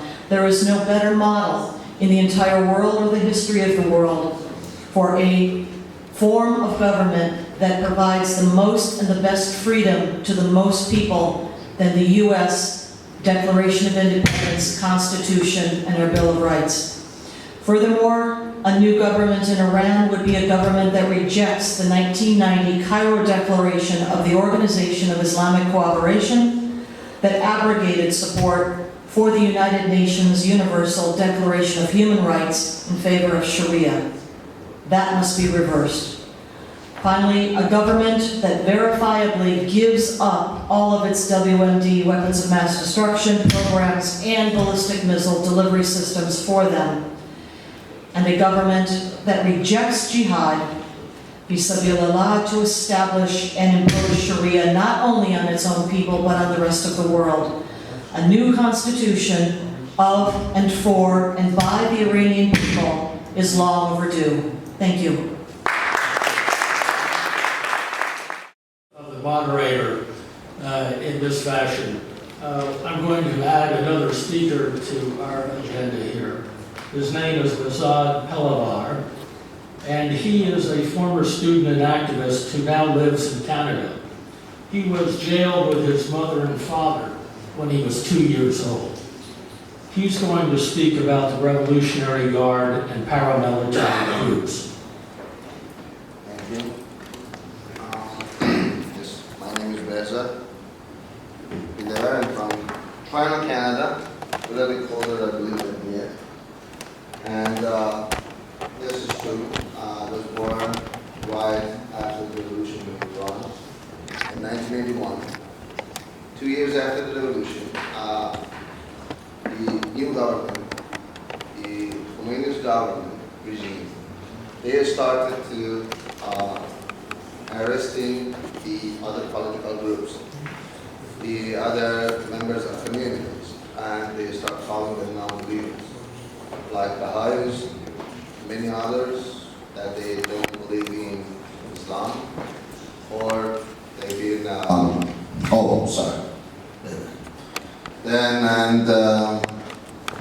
my father and my mother, they both belong to the Socialist Party. Even as a Socialist Party, there is a both of them, and they've been jailed for almost about 6 and 5 years. For 2 years, because there was nobody outside of the family to take care of me, I had to spend in every prison in Tehran, but my mother. And after 2 years, when my grandfather was out of prison, he took me from jail. So since then, I learned a lot inside the prison, such as reading and writing. And then I started school when I was 6 years old. The first thing that I remember from the school, I'm here to share my own personal experience about the Revolutionary Guards, about what Mr. Faris said about the siege, about how it affected the life of every single young generation in my age. In middle school, Revolutionary Guards, they started training 13 years old and up male students how to basically fight, as called defend the country, how to hold an AK-47, how to be in a war front, and how to hold the key to heaven all the time. And they proved that during the devastating war between Iran and Iraq, they used the underage people called child soldiers, the CG, paramilitary group of Revolutionary Guard of Iran, such for wave attacks, cleaning the minefield, and so on. We have many examples of it. We have many families living in Iran that they lost their kids during the war between Iran and Iraq. So, in 1983, or maybe earlier,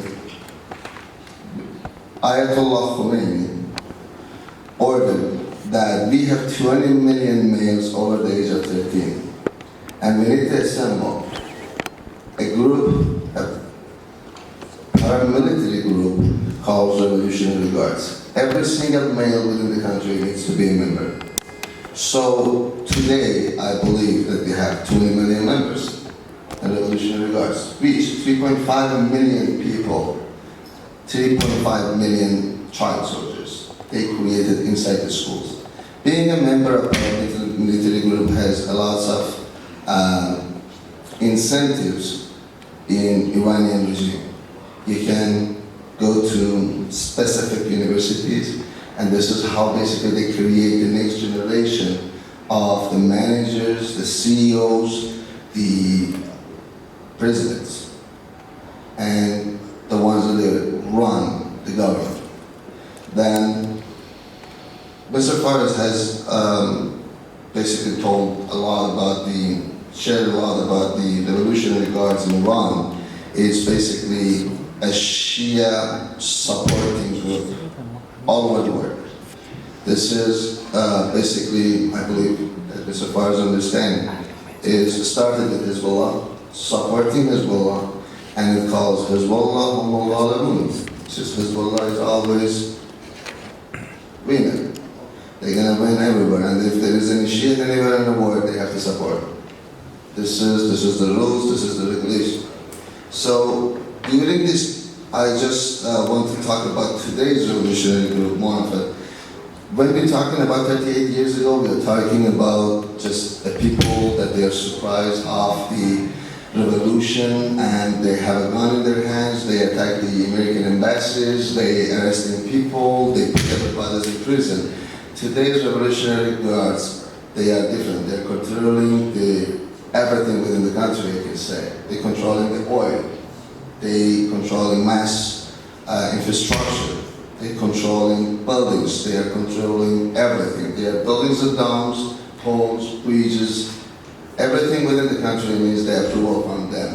Even the new generation of the president and CEOs of banks, government-owned entities, oil industry, which is the most important part of the government, are coming from the University of Revolutionary Guards, which is called Khatam al-Anbiya. Then, and Imam Sadiq, one of the imams' name, they put it on the university, which is they can create the new managers and the new people who's coming to the power. So when you go back to them, after the war between Iran and Iraq, and when it was done in 1987, 1998, many of the people that they were belonged to the Revolutionary Guards, they came back to the cities, and they started controlling everything. Today, the mayor of Tehran is General Ghalibaf, who was a candidate for the next presidency. In 1987, there was a mass execution of political prisoners in summer 1987, which is we believe that they killed tens of thousands of people in prison. From 12 years old, non-believers again, they call it, to 78 years old. We have members of our families, relatives that they died in the prison. They've been executed or we lost family members during the wars. Every single family within the country, they have the same problem. Either they lost somebody in the prison, or I believe they lost somebody during the war. So one of the other candidates that today we have to become the next president of Iran is Mr. Raisi. In 1987, Mr. Raisi was a part of a death squad team, 3 judges within the country who got the order specifically from Ayatollah Khomeini to execute all the prisoners in entire prison of Iran that they don't believe in Islamic Republic of Iran. And now he wants to become the president. Even it was that big of a question how some people they can come from Revolutionary Guards and now they are trying to basically control and become the next president of a country that has 75% of young generation. So even the current president was attacking the candidate, Mr. Raisi, that you were the part of that squad. You killed thousands of people, now you want to become a president? How that's possible? So I just want to bring this to the attention of everybody. When we are talking about revolutionary guards or Basij or paramilitary groups in Iran, we don't talk about what we saw during the 1979, 80, and 90s even. Today the Revolutionary Guards is totally different. They have money, they are armed, they have all the missiles they need, they're controlling the coal population, even it's days before the next election of the president, they're all in the streets. You can Google it, you can see the movies on YouTube, because if their candidate is not going to win the election, it's going to be like what happened in 2010. Again, it's going to be bloodshed all over the places, and we are hoping that this time the media and the West is going to support the young generations in the streets of Iran, which I believe the last administration didn't do that. And I was, just surprised by that.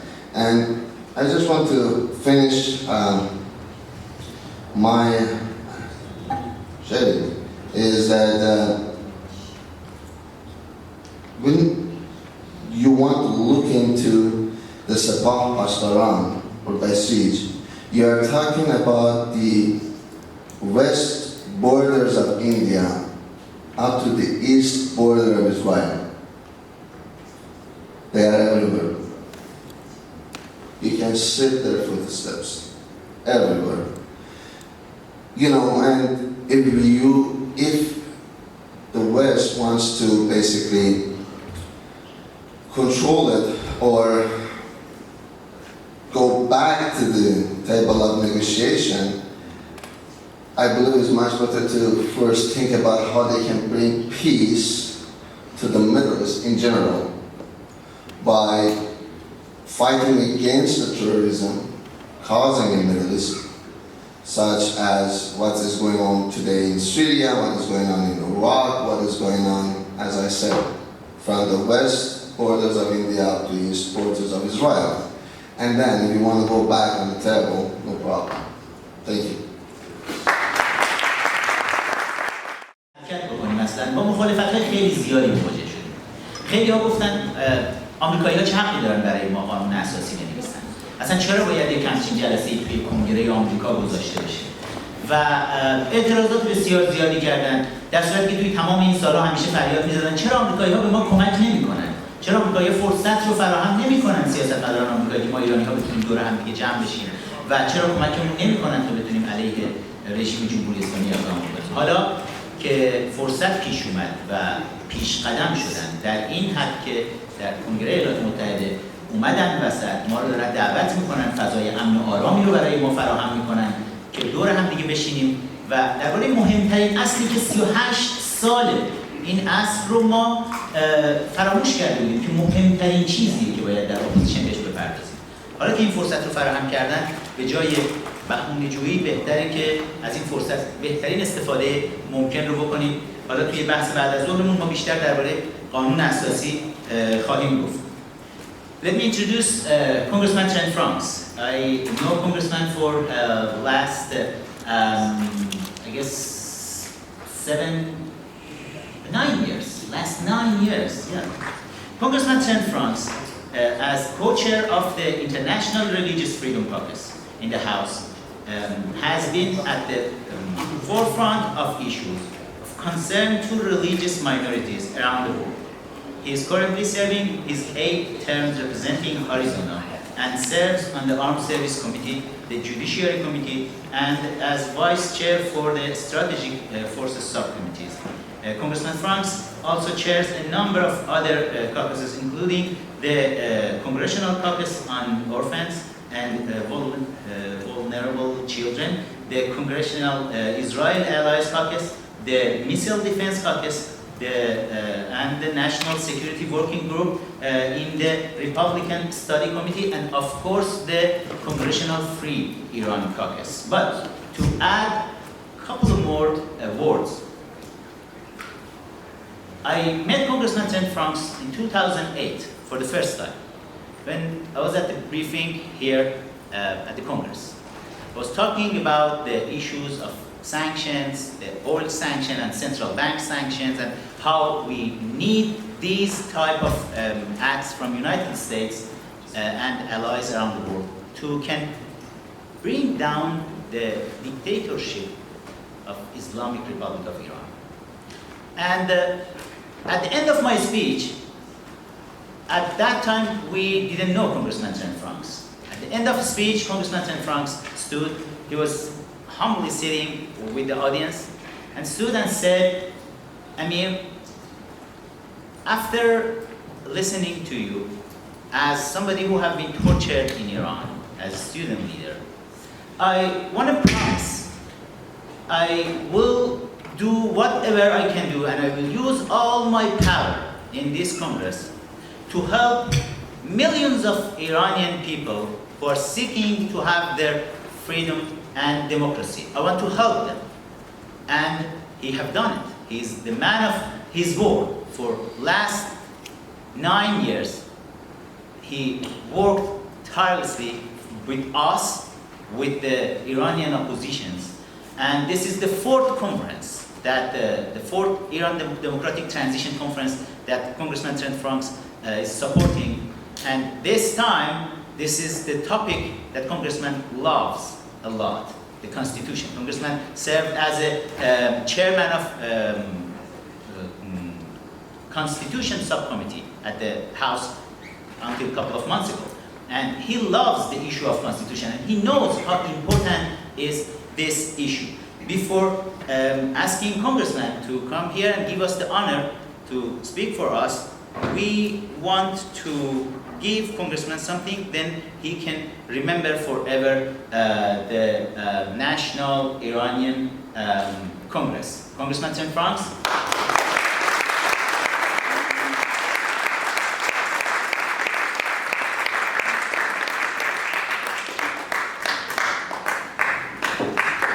Thank you very much. Well, thank you very much. You know, I appreciate so much just being with all of you today. Fakhrivar, I'm grateful for those kind words. I just want to welcome all of the esteemed international leaders that are here, the U.S. colleagues, the scholars, the NGOs, the media, the Iranian friends from the National Iranian Congress and other groups discussing a future democratic Iran. I honestly am very excited that you would brainstorm like this for a future Iran and future constitution that guarantees freedom of religion everywhere. One of the reasons that I'm so deeply committed to religious freedom is because nearly always religious freedom portends freedom of other kinds.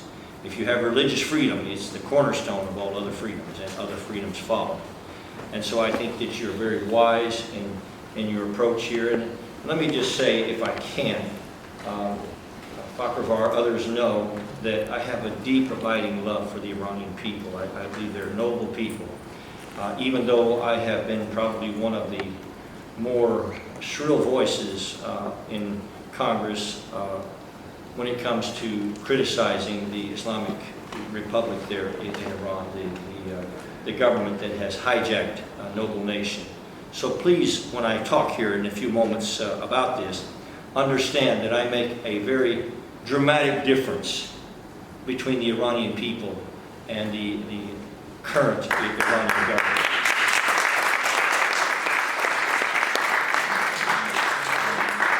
Indeed, the American people and the Iranian people have a very long history of working together, and I pray desperately that day comes again. And I'm especially thankful that you're all working together to create religious freedom and the kind of freedom in your country that will, again, bring it to where I think God ordained it to be from the very born of time. So there's tremendous goodwill on this side of the podium for all of you, and I hope you know that. But long before we heard of Al-Qaeda or Boko Haram or ISIS, the Islamic Republic of Iran had proudly supported world terror causes and exported instability to the rest of the world. This is something that they had 38 years ago when the Iranian Revolution began and that nation's relentless march toward jihad also began. Shortly thereafter, Mahmoud Ahmadinejad and a few other Islamic revolutionaries led a student revolt that shocked and defied the world when they kidnapped and held 53 American hostages for 444 days. And if we forget all else, it is important to remember that Iran had to become a nuclear-armed nation if the proclamation and goals of those jihadist revolutionaries stated those 38 years ago were to ever be fulfilled. And I wish I could express that in the most clear terms. When you consider carefully the proclamations, the claims, the goals of that revolution, as it were, the only way that that could be achieved and enforced is if Iran becomes a nuclear-armed nation. So our office was the first to call for Iran to be referred to the Security Council some 12, or Erica, 13 years ago. I don't remember which. I have an Iranian special assistant that works with me, and so she knows what she's talking about. I also have Dan here, who's a very, very studied individual in our office on these issues. So I pretty much just do what they tell me. But let me just say to you that we have known for a long time that the Iranian people would like very much to return to a civilian government, and I'm just sorry that America hasn't been more help. The ominous intersection of jihadist terrorism and nuclear proliferation in Iran has been inexorably and relentlessly rolling toward America and the free world since those 38 years ago. The menace, I believe, represents the greatest short-term threat to the peace and security of the human family in the entire world today. The Islamic Republic of Iran, due to the jihadist nature of its leaders, represents a particularly significant danger to America and our allies. Certainly it represents a great danger to Israel. Iran now holds the knowledge, the technical expertise, the equipment, everything needed to build a nuclear capability. They need no new technology, no new personnel, no new parts, no new resources of any kind from anyone. All they need now is time and lack of intervention. If Iran is allowed to gain nuclear weapons, it will unequivocally transform the landscape of human freedom as we know it throughout the world.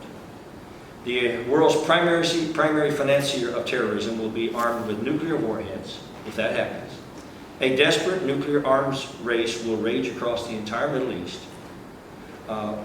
Israel will be in range of nuclear missiles in the hands of a jihadist enemy who despises them, is dedicated to their complete annihilation, and capable of obliterating their entire nation in 15 minutes. America and our allies will face an enemy with the ultimate asymmetric capability of nuclear-generated high-altitude electromagnetic pulse, potentially capable of devastating our electric grid and the civilizational architecture that it sustains. Jihadists the world over will have access to nuclear weapons, and the world's children will forever have etched in their memory that moment in history when this government and the rest of the world allowed the hellish shadow of nuclear terrorism, of jihadist nuclear terrorism, to fall across their future. So that's not such a happy thought, I know. But throughout the entire Obama administration, we witnessed a weakness and a naivete and a vacillation and an ambiguity and really a delusional policy towards the radical jihadists in Iran, and that not only that's the same kind of attitude that allowed them to hold the 56 Americans hostage for those 444 days during the Carter administration. And that approach failed in nearly every policy corner of the Obama administration and placed Iran on a trajectory to gain nuclear weapons. Sometimes I think it's important to listen to your opponents. Iranian Basij Commander Naqvi said, quote, "As long as America exists, we will not rest. We must create the environment for the destruction of America." And remember, you know, the only two things that really make up a threat, that constitute the substance of any threat, is the intent of a particular opponent or enemy and their capability. If we have not heard the intent clearly from these radical leaders of Iran, then we are not listening. A former Chief of Staff, Admiral Mike Mullen, said this. He said, "My worst nightmare is terrorists with nuclear weapons. Not only do I know that they are trying to get them, but I know they will use them." Israeli Prime Minister Benjamin Netanyahu called Iran, quote, "the major terrorist sponsoring state of our time." Tehran could give those nuclear weapons to terrorists or give them a nuclear umbrella that would bring terrorism beyond our wildest dreams, unquote. I would just say to all of you, if Iran gains nuclear weapons, they will give them to terrorists the world over. And the popular revolt in Iran in 2009, we will have missed our moment. At that time, President Obama could have assisted the dissidents to overthrow the Iranian regime, or at the very least spoken up on their behalf. But he left them twisting in the wind. And to call Mr. Obama a bystander in all of this would be to be charitable. He truthfully was nowhere to be found. And I guess I would just say, in spite of all of the challenges that we face, there is now a new sheriff in town. And the United States of America, and with most Americans, now have a president that believes as they do that they cannot trust the de facto treaty the last administration made with the mullahs of Iran. It was based on lies and not even approved by the U.S. Senate. President Donald Trump's options related to Iran are far more grave and complicated than they were 8 years ago. However, I sincerely believe that Donald Trump understands that whatever the cost is to prevent Iran from gaining nuclear weapons, it will pale in comparison to dealing with them once they have a nuclear capability.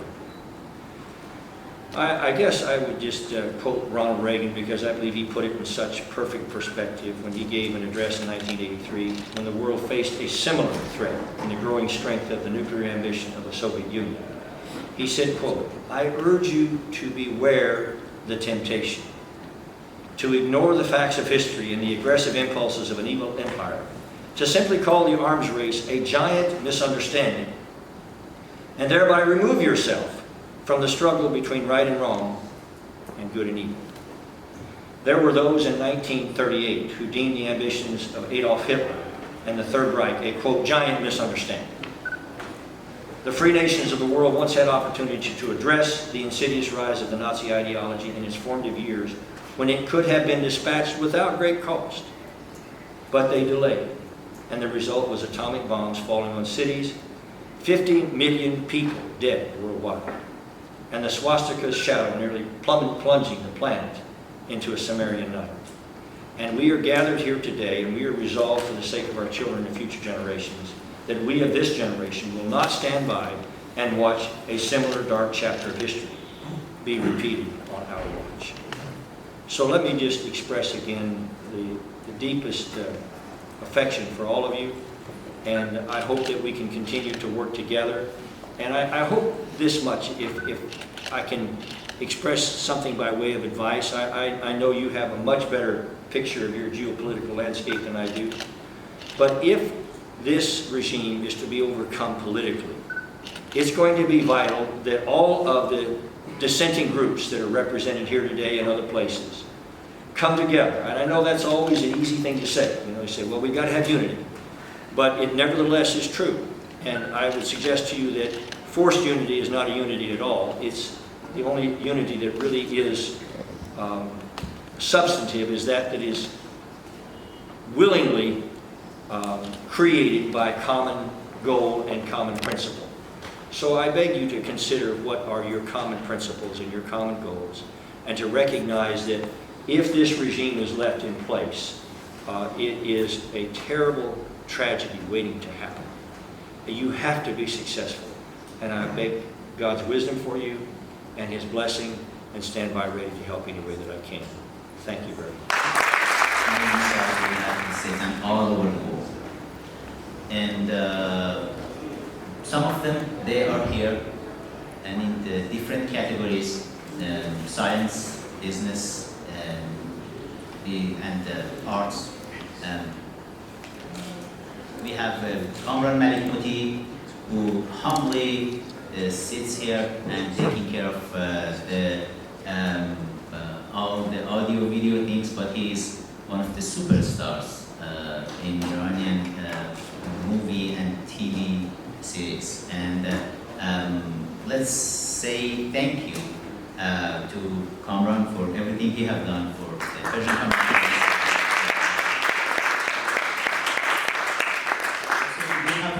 Who is going to leave the room, and he's one of the very successful businessmen in Seattle. And he's leaving, I guess, to go to the White House meeting. Are you coming back? I will come back to you later. Okay, good. And Hussein Khorram and his family, when the revolution happened, they have been one of the wealthiest family in the country. And then those revolutionaries, they stole everything from this family and thousands of other families. And then when we came here with nothing, they showed that they can be wealthy again and successful again inside the United States. Right now, they are running kind of their empire in Seattle. Don't tell anyone I told you. Him, his brother, his father, and they have a very good network, and they are very involved in politics with the Republican Party in Seattle and everywhere. And this afternoon he will be the guest at the White House for one of the ceremonies over there. And thank you, St. Laurent.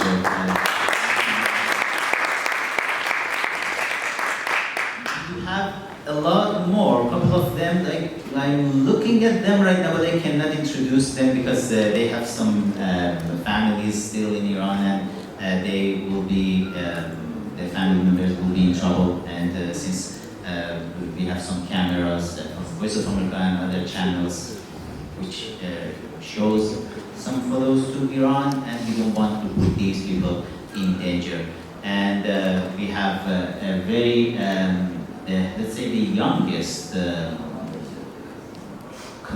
criminal justice professor.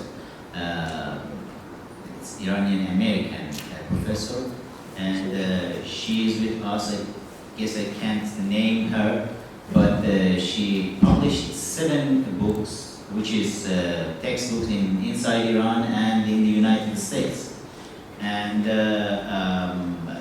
just recently she became a senator in the school she's teaching. And without naming her, I don't know if I have permission to name her, but she's with us, and just with the eyes she said no. And let's say thank you to her for everything she is doing, because I have seen some of her classes with hundreds of students and all Americans, and how all of them, they showed respect to this beautiful Iranian lady who is here to educate the American students. And hopefully one day we can have this opportunity in Iran to use all these talents. And also we do have somebody else here who saved my life. And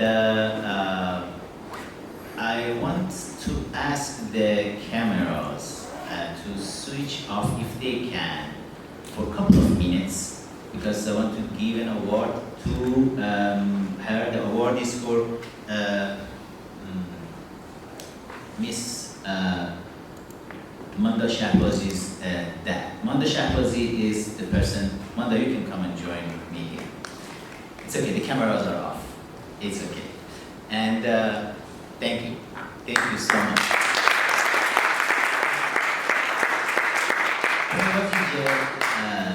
Manda Shahbazi is one of those super wealthy, coming from one of those super wealthy family. Her dad was the prime minister, the deputy prime minister of Iran for 8 years. And a genius, Mr. Yadullah Shahbazi. And he attended Harvard Law School.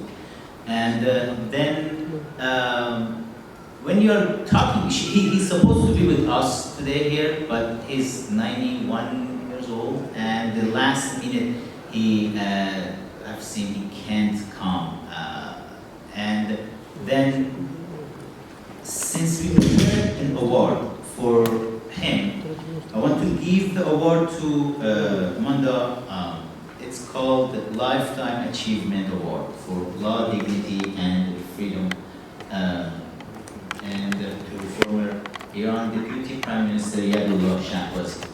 Manda, when I was in jail, she found me somehow, I don't know exactly how, and then she could just make a network here to can help me with the American policymakers. And then they can help me to escape from prison and escape the country and come to United States to build the network here and to pass the message, the right message, to the policymakers in Washington, D.C. And I have been trying for the last 11 years to say thank you to Manda and her family for everything they have done, and to me with the thing I am doing in United States and all over the world. And thank you, Manda. Please say thank you to your dad. Do you want to talk for a couple of seconds? You can speak in 5-6 languages, but pick one of them and just speak. First of all, it's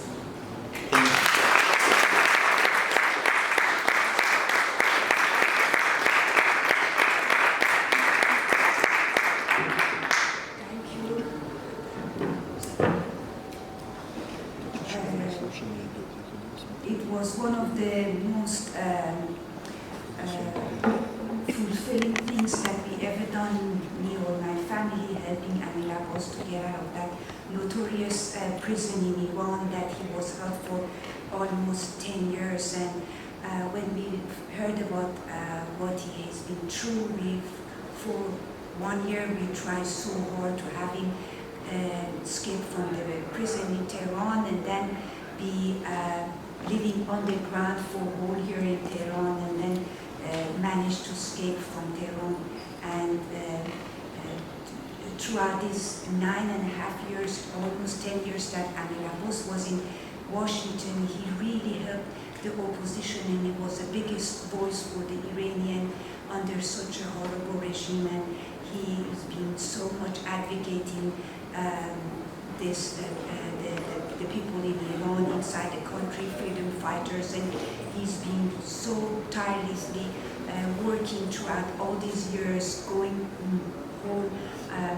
the whole year, going from this office in Washington, in Senate, Congress, being a voice for all the voiceless in Iran, and he's been such a big help and supporter of the opposition, and he has great achievement, and we are so honored and proud to have a voice and friend and family member as Amir Abbas is so devoted and from bottom of his heart he wants to help. Stop talking about me and talk a couple of minutes about your dad and your family.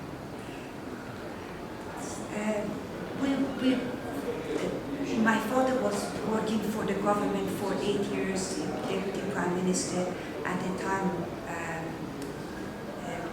Mr. Hoveda. He was executed after being for 13 years prime minister. He was one of the first people that was executed. So my father fled with his children and wife in a matter of few hours, and we came and we were living in London, and he was studying in Harvard. He graduated from Harvard, and he started from scratch to build life for his children and his wife and family. And touch wood, for the past couple of decades, we had lived a comfortable life, and we wanted from this, everything we had was confiscated, so we came from practically with nothing. But whatever we've earned, we tried to help the people inside the country, try to help them to establish a resistance. Maybe there will be some hope for a regime change in Europe. Thank you. Thank you so much.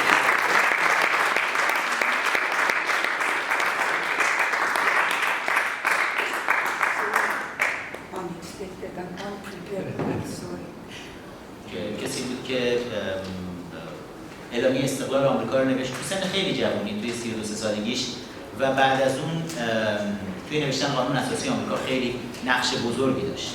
من تو نوجوانی زندگی نامش رو خوندم و این آدم تبدیل شد به یک قهرمان برای زندگی من.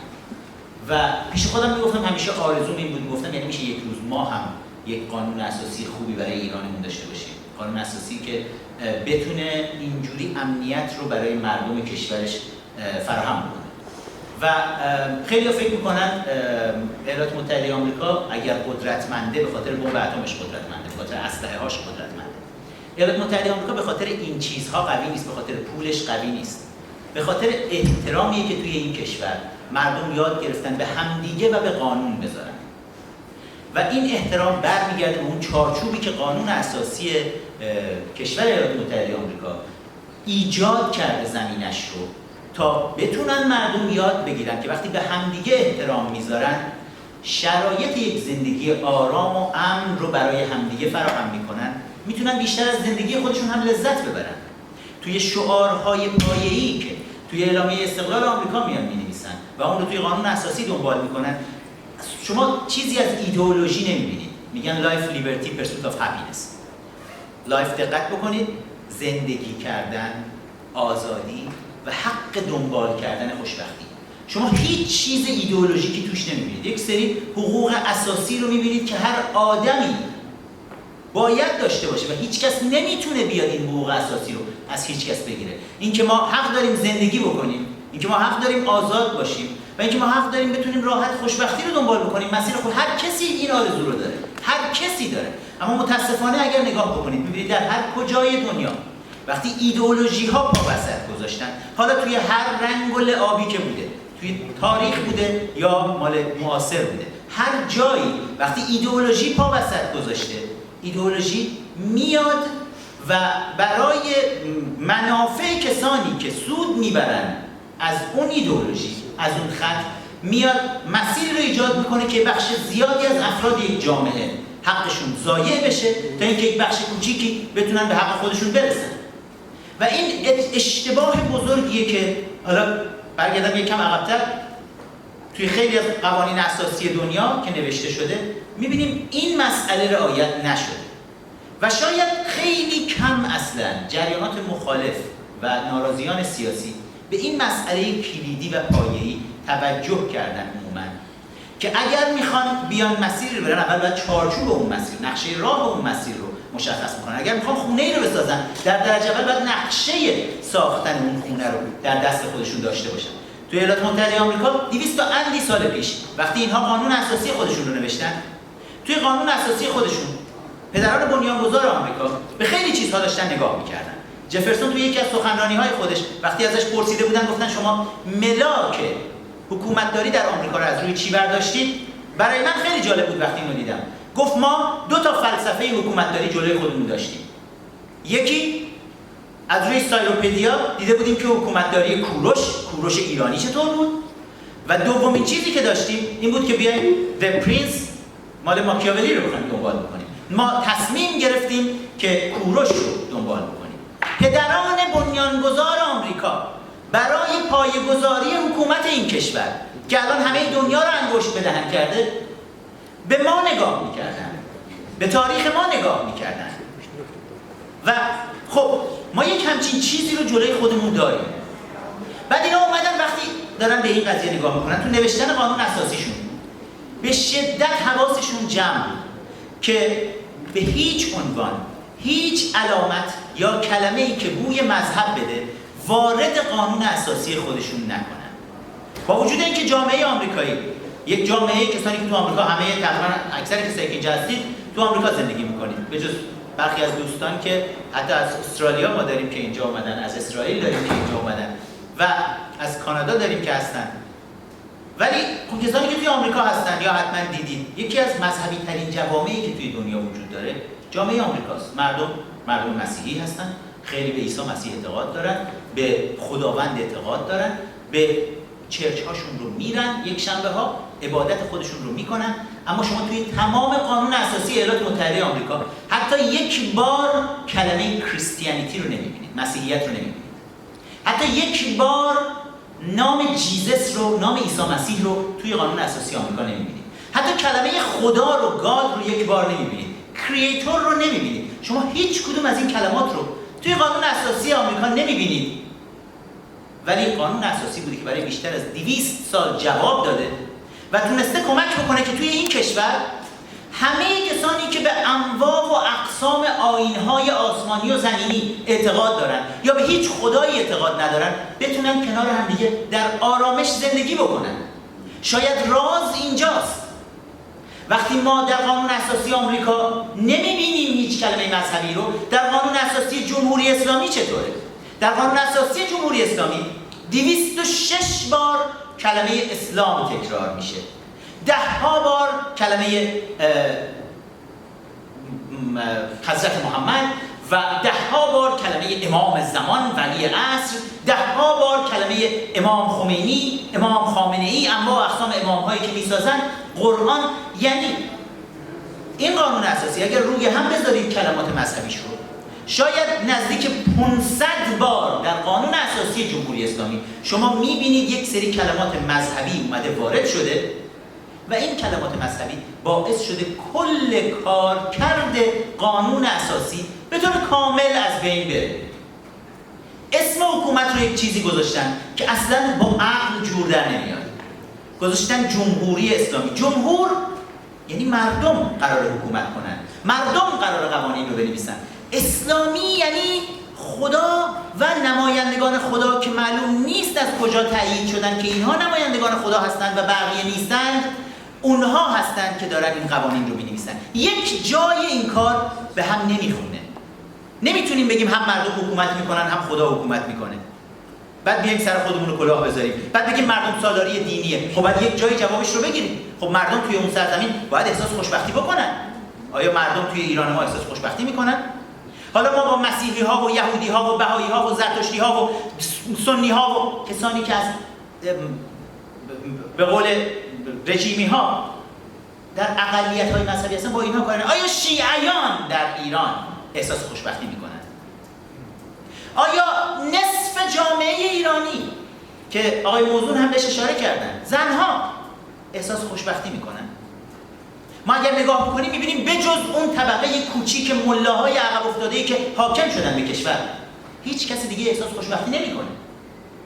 80 میلیون مردم دارن عذاب میکشن برای اینکه چند ده هزار نفر اون بالا حق همه رو بخورن و اونها تنها کسانی باشن که احساس خوشبختی بکنن. چرا؟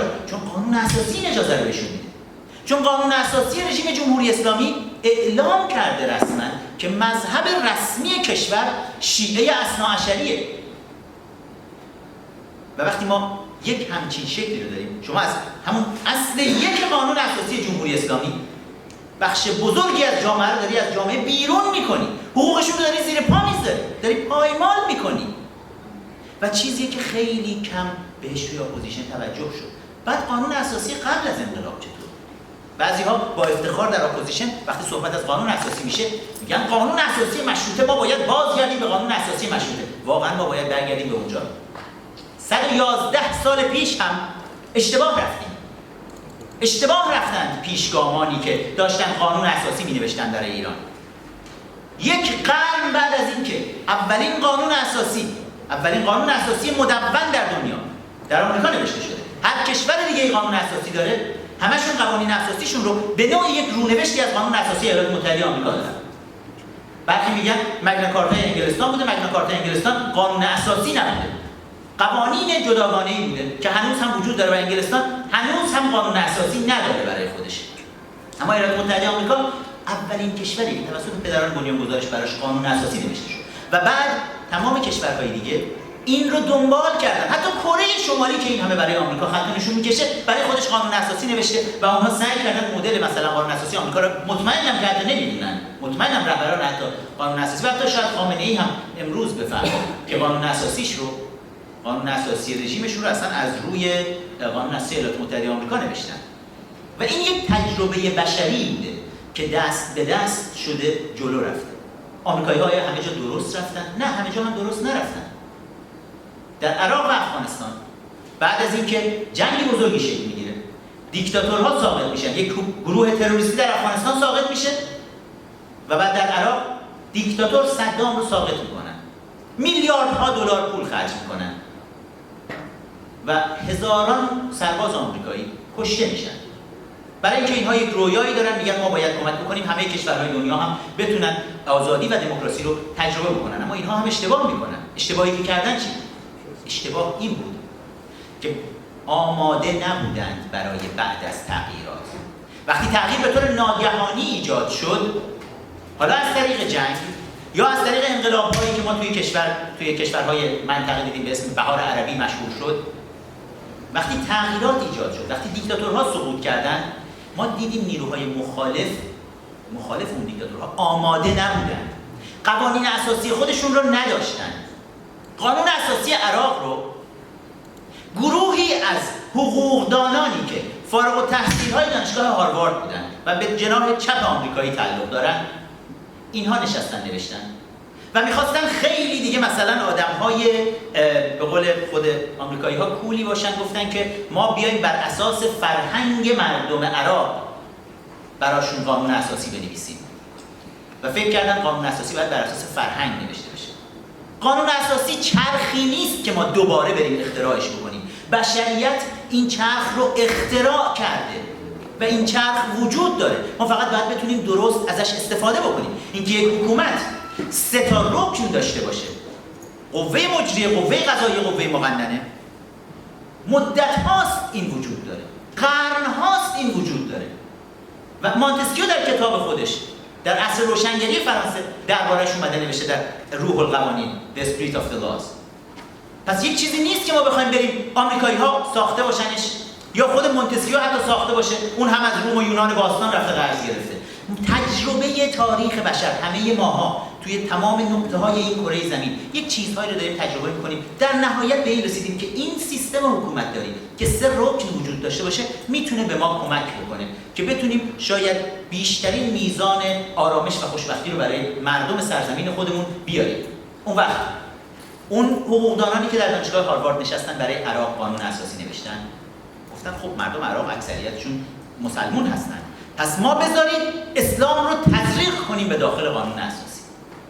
از سرزمینی که حتی توی قانون اساسی خودشون 200 اندی سال پیش حاضر نشدن مسیحیت رو وارد بکنن، حاضر نشدن اسم عیسی مسیح رو و اسم خدا رو وارد بکنن، از این سرزمین نشستن برای عراق قانون اساسی نوشتن که توش اسلام رو تزریق کردن و اسم حکومت رو گذاشتن جمهوری اسلامی و این باعث شد که تمام فانکشن و کارکرد خودش رو قانون اساسی از دست داد. برای اینکه شما وقتی حرف خدا رو میاری وسط، وقتی حرف یک مذهب رو به عنوان مذهب رسمی میاری وسط، به خودت اجازه میدی توجیه بکنی خودت رو برای سرکوب مخالفین خودت. کدوم مخالفی جرأت داره وقتی بهش میگن you are the enemy of the God، تو دشمن خدایی؟ کدوم مخالفی جرأت داره بیاد وایس از خودش دفاع بکنه؟ به راحتی حکومت میتونه سوار افکار عمومی بشه و بیاد بگه این فرد به خاطر اینکه دشمن خداونده ما میتونیم اعدامش بکنیم، میتونیم جونش رو بگیریم. این اتفاق فقط در ایران ما نیفتاده، در ایران اسلامی، جمهوری اسلامی ایران نیفتاده. این اتفاق در قرن‌های گذشته نگاه بکنید، در قرون وسطای اروپا بسیار رخ داد. در اون زمانی که کلیساها حاکم شدن، اونها هم همین کار رو کردن. هر جایی که شما میبینید مذهب میاد سوار بر سیاست میشه و افسار گسیخته میتازه، این اتفاق میفته.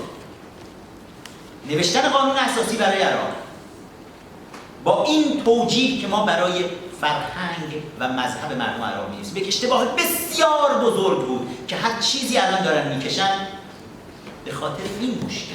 تمام اون میلیاردها دلاری که خرج کردن و تمام اون سربازان آمریکایی که جون خودشون رو فدا کرده بودن مثلا برای آزادی، همش به خاطر این اشتباه اون حقوقدانان هاروارد رفته دچار مشکل شد.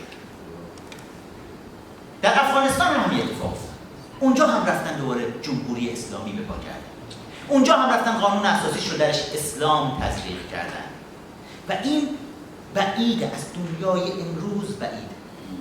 یک اتفاقات عجیب غریب دیگه هم افتاده. شاید باورتون نشه. وقتی می‌خواستن قانون اساسی ژاپن رو بنویسن، روی ناو هواپیمابر آمریکایی ژنرال مک‌آرتور، ژاپن شکست خورده در جنگ جهانی دوم، بمب اتم برای اولین بار دنیا شوکه شده از قدرت بمب اتم و جنگ جهانی دوم به پایان رسید. عملاً حکومت ژاپن فرو ریخت. ولی آمریکا نمیخواد اون کشور رو اشغال بکنه. میگه خب ما کمکتون میکنیم دوباره بسازید. میخواد ارتش آمریکا از حکومت ژاپن که برای خودتون قانون اساسی بنویسید.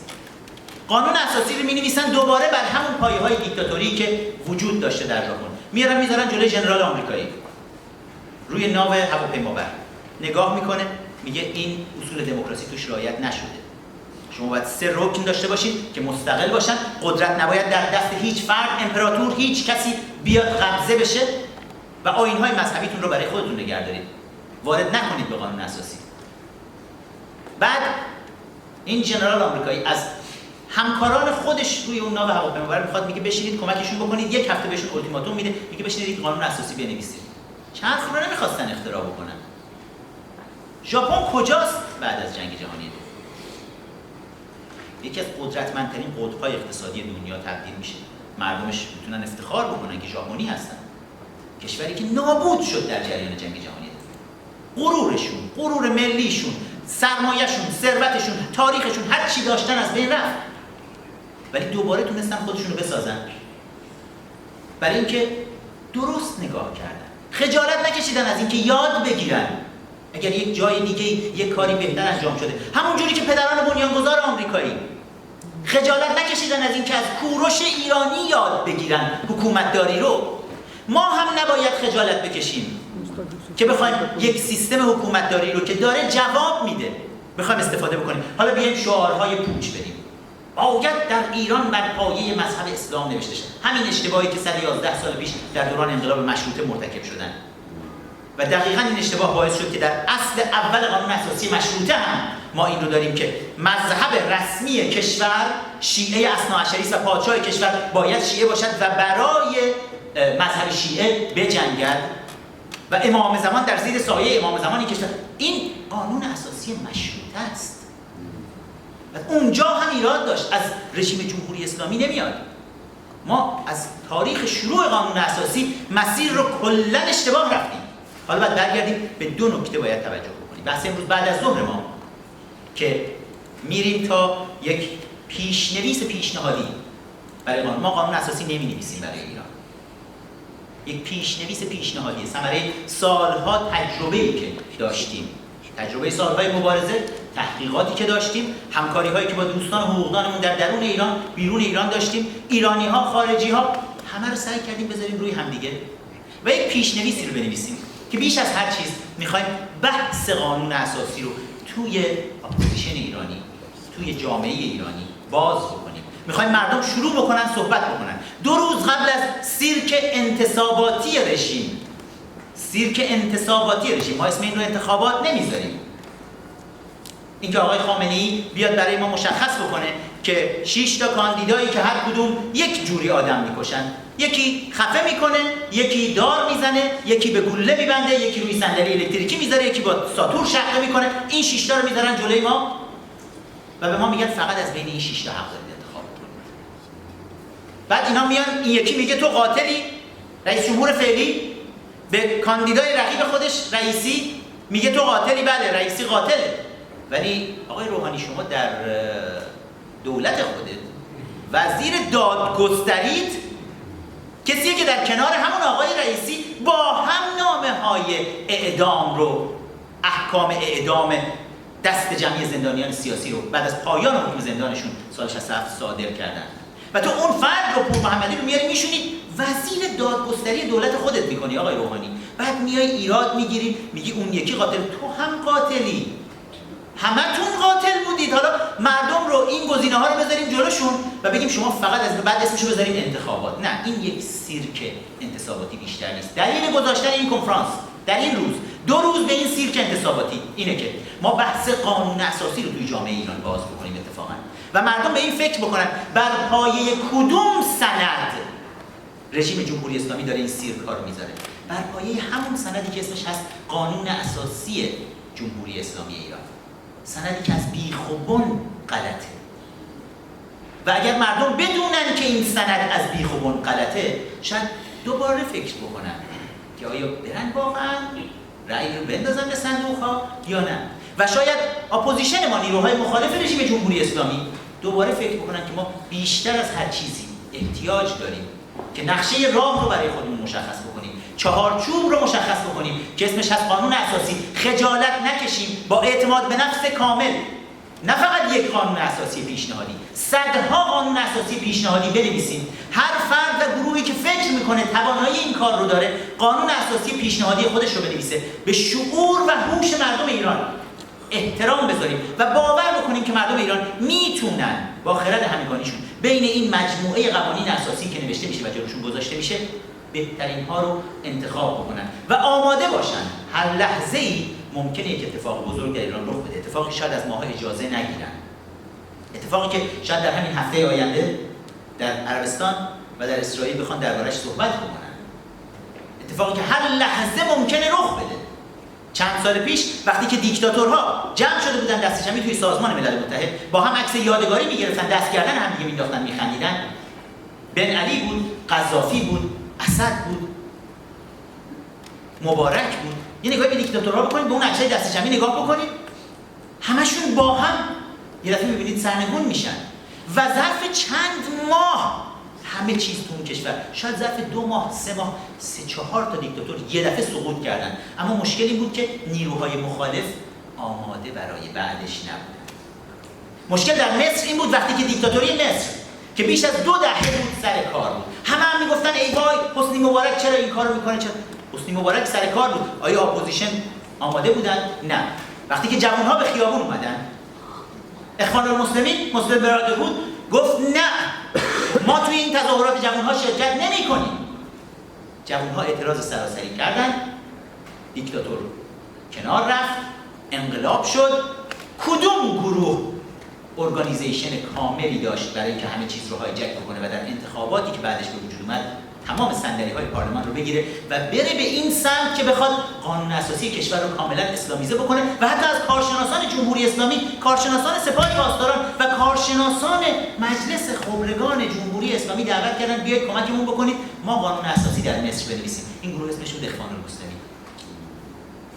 و مردم مصر شانس آوردن که یک ژنرال یه دفعه این وسط پیدا شد بیاد اینها رو از شر اخوان المسلمینی که حالا کاملا دموکراتیک به نظر میاد اومده روی کار، ولی این کمکاری گروه‌های دیگه اپوزیشن توی مصر که آماده نبودن برای اون لحظه. در لیبی هم اتفاق افتاد، گروه‌های اپوزیشن آماده نبودن. چه ایرادی داره که ما قوانین اساسی پیشنهادی خودمون رو داشته باشیم، برای آینده آماده باشیم، حالا هی بشینیم بگیم ما مخالف جنگیم. آقا مخالف جنگ باشیم. آیا اگر بخوان جنگ بکنن میان از من و شما اجازه میگیرن؟ اگر منافعشون ایجاب بکنه میرن این کار رو میکنن. اگر ببینن رژیم جمهوری اسلامی که داره با سرعت به اون سمت حرکت میکنه بمب اتم رو میسازه، وقتی رژیم بمب اتم رو ساخت دیگه از ماها اجازه نمیگیرن، میرن اون کار. آیا شماها آماده هستین؟ آیا ما آماده هستیم؟ آیا شهامت و اعتماد به نفس باز کردن بحث قانون اساسی رو در جامعه داریم؟ این سوالیه که باید از خودمون بپرسیم. بله این مجموعه اکثر کسانی که اومدن و زیر اون فشار تبلیغاتی سنگینی که وجود داشت پذیرفتن که بیان، فکر میکنم این آمادگی رو داشتن که بیان دست کم حرفاشون رو بزنن و حرفا رو بشنون، ببینیم به چه سمتی میتونیم حرکت بکنیم. قانون اساسی که باید داشته باشیم 2 فاکتور مهم باید درش وجود داشته باشه. اولا قدرت در دست هیچ فرد یا گروهی، میخواد مذهبی باشه میخواد غیر مذهبی باشه، به هیچ عنوان نباید نهادینه بشه. قدرت باید برای همه مردم قابل دسترسی باشه و این رو ما توی ساختار یک قانون اساسی خوب و دموکراتیک میتونیم تضمین بکنیم برای آینده که این اتفاق ممکنه بیفته. و دومین مسئله مهمی که باید وجود داشته باشه اینه که حواسمون باشه به هیچ عنوان اجازه ندیم مذهب وارد قانون اساسی بشه. ما احتیاج به هیچ مذهب رسمی نداریم. برای همه مذاهب احترام قائل هستیم. برای اونهایی که یک خدا رو میپرستن یا اونهایی که 200 خدا رو میپرستن یا اونهایی که اصلا خدا رو نمیپرستن یا اونهایی که به هر شکلی دوست دارن خدا رو بپرستن، توی مسجد میرن، کلیسا میرن، کنیسه میرن، هر جایی میرن خدا رو میپرستن، ما برای همشون احترام قائل هستیم. ولی باید حواسمون باشه که هیچ کدوم اینها حق ندارن به عنوان مذهب و آیین رسمی کشور اعلام بشن. قانون اساسی باید همه رو تضمین کنه. خیلی ممنون از وقتی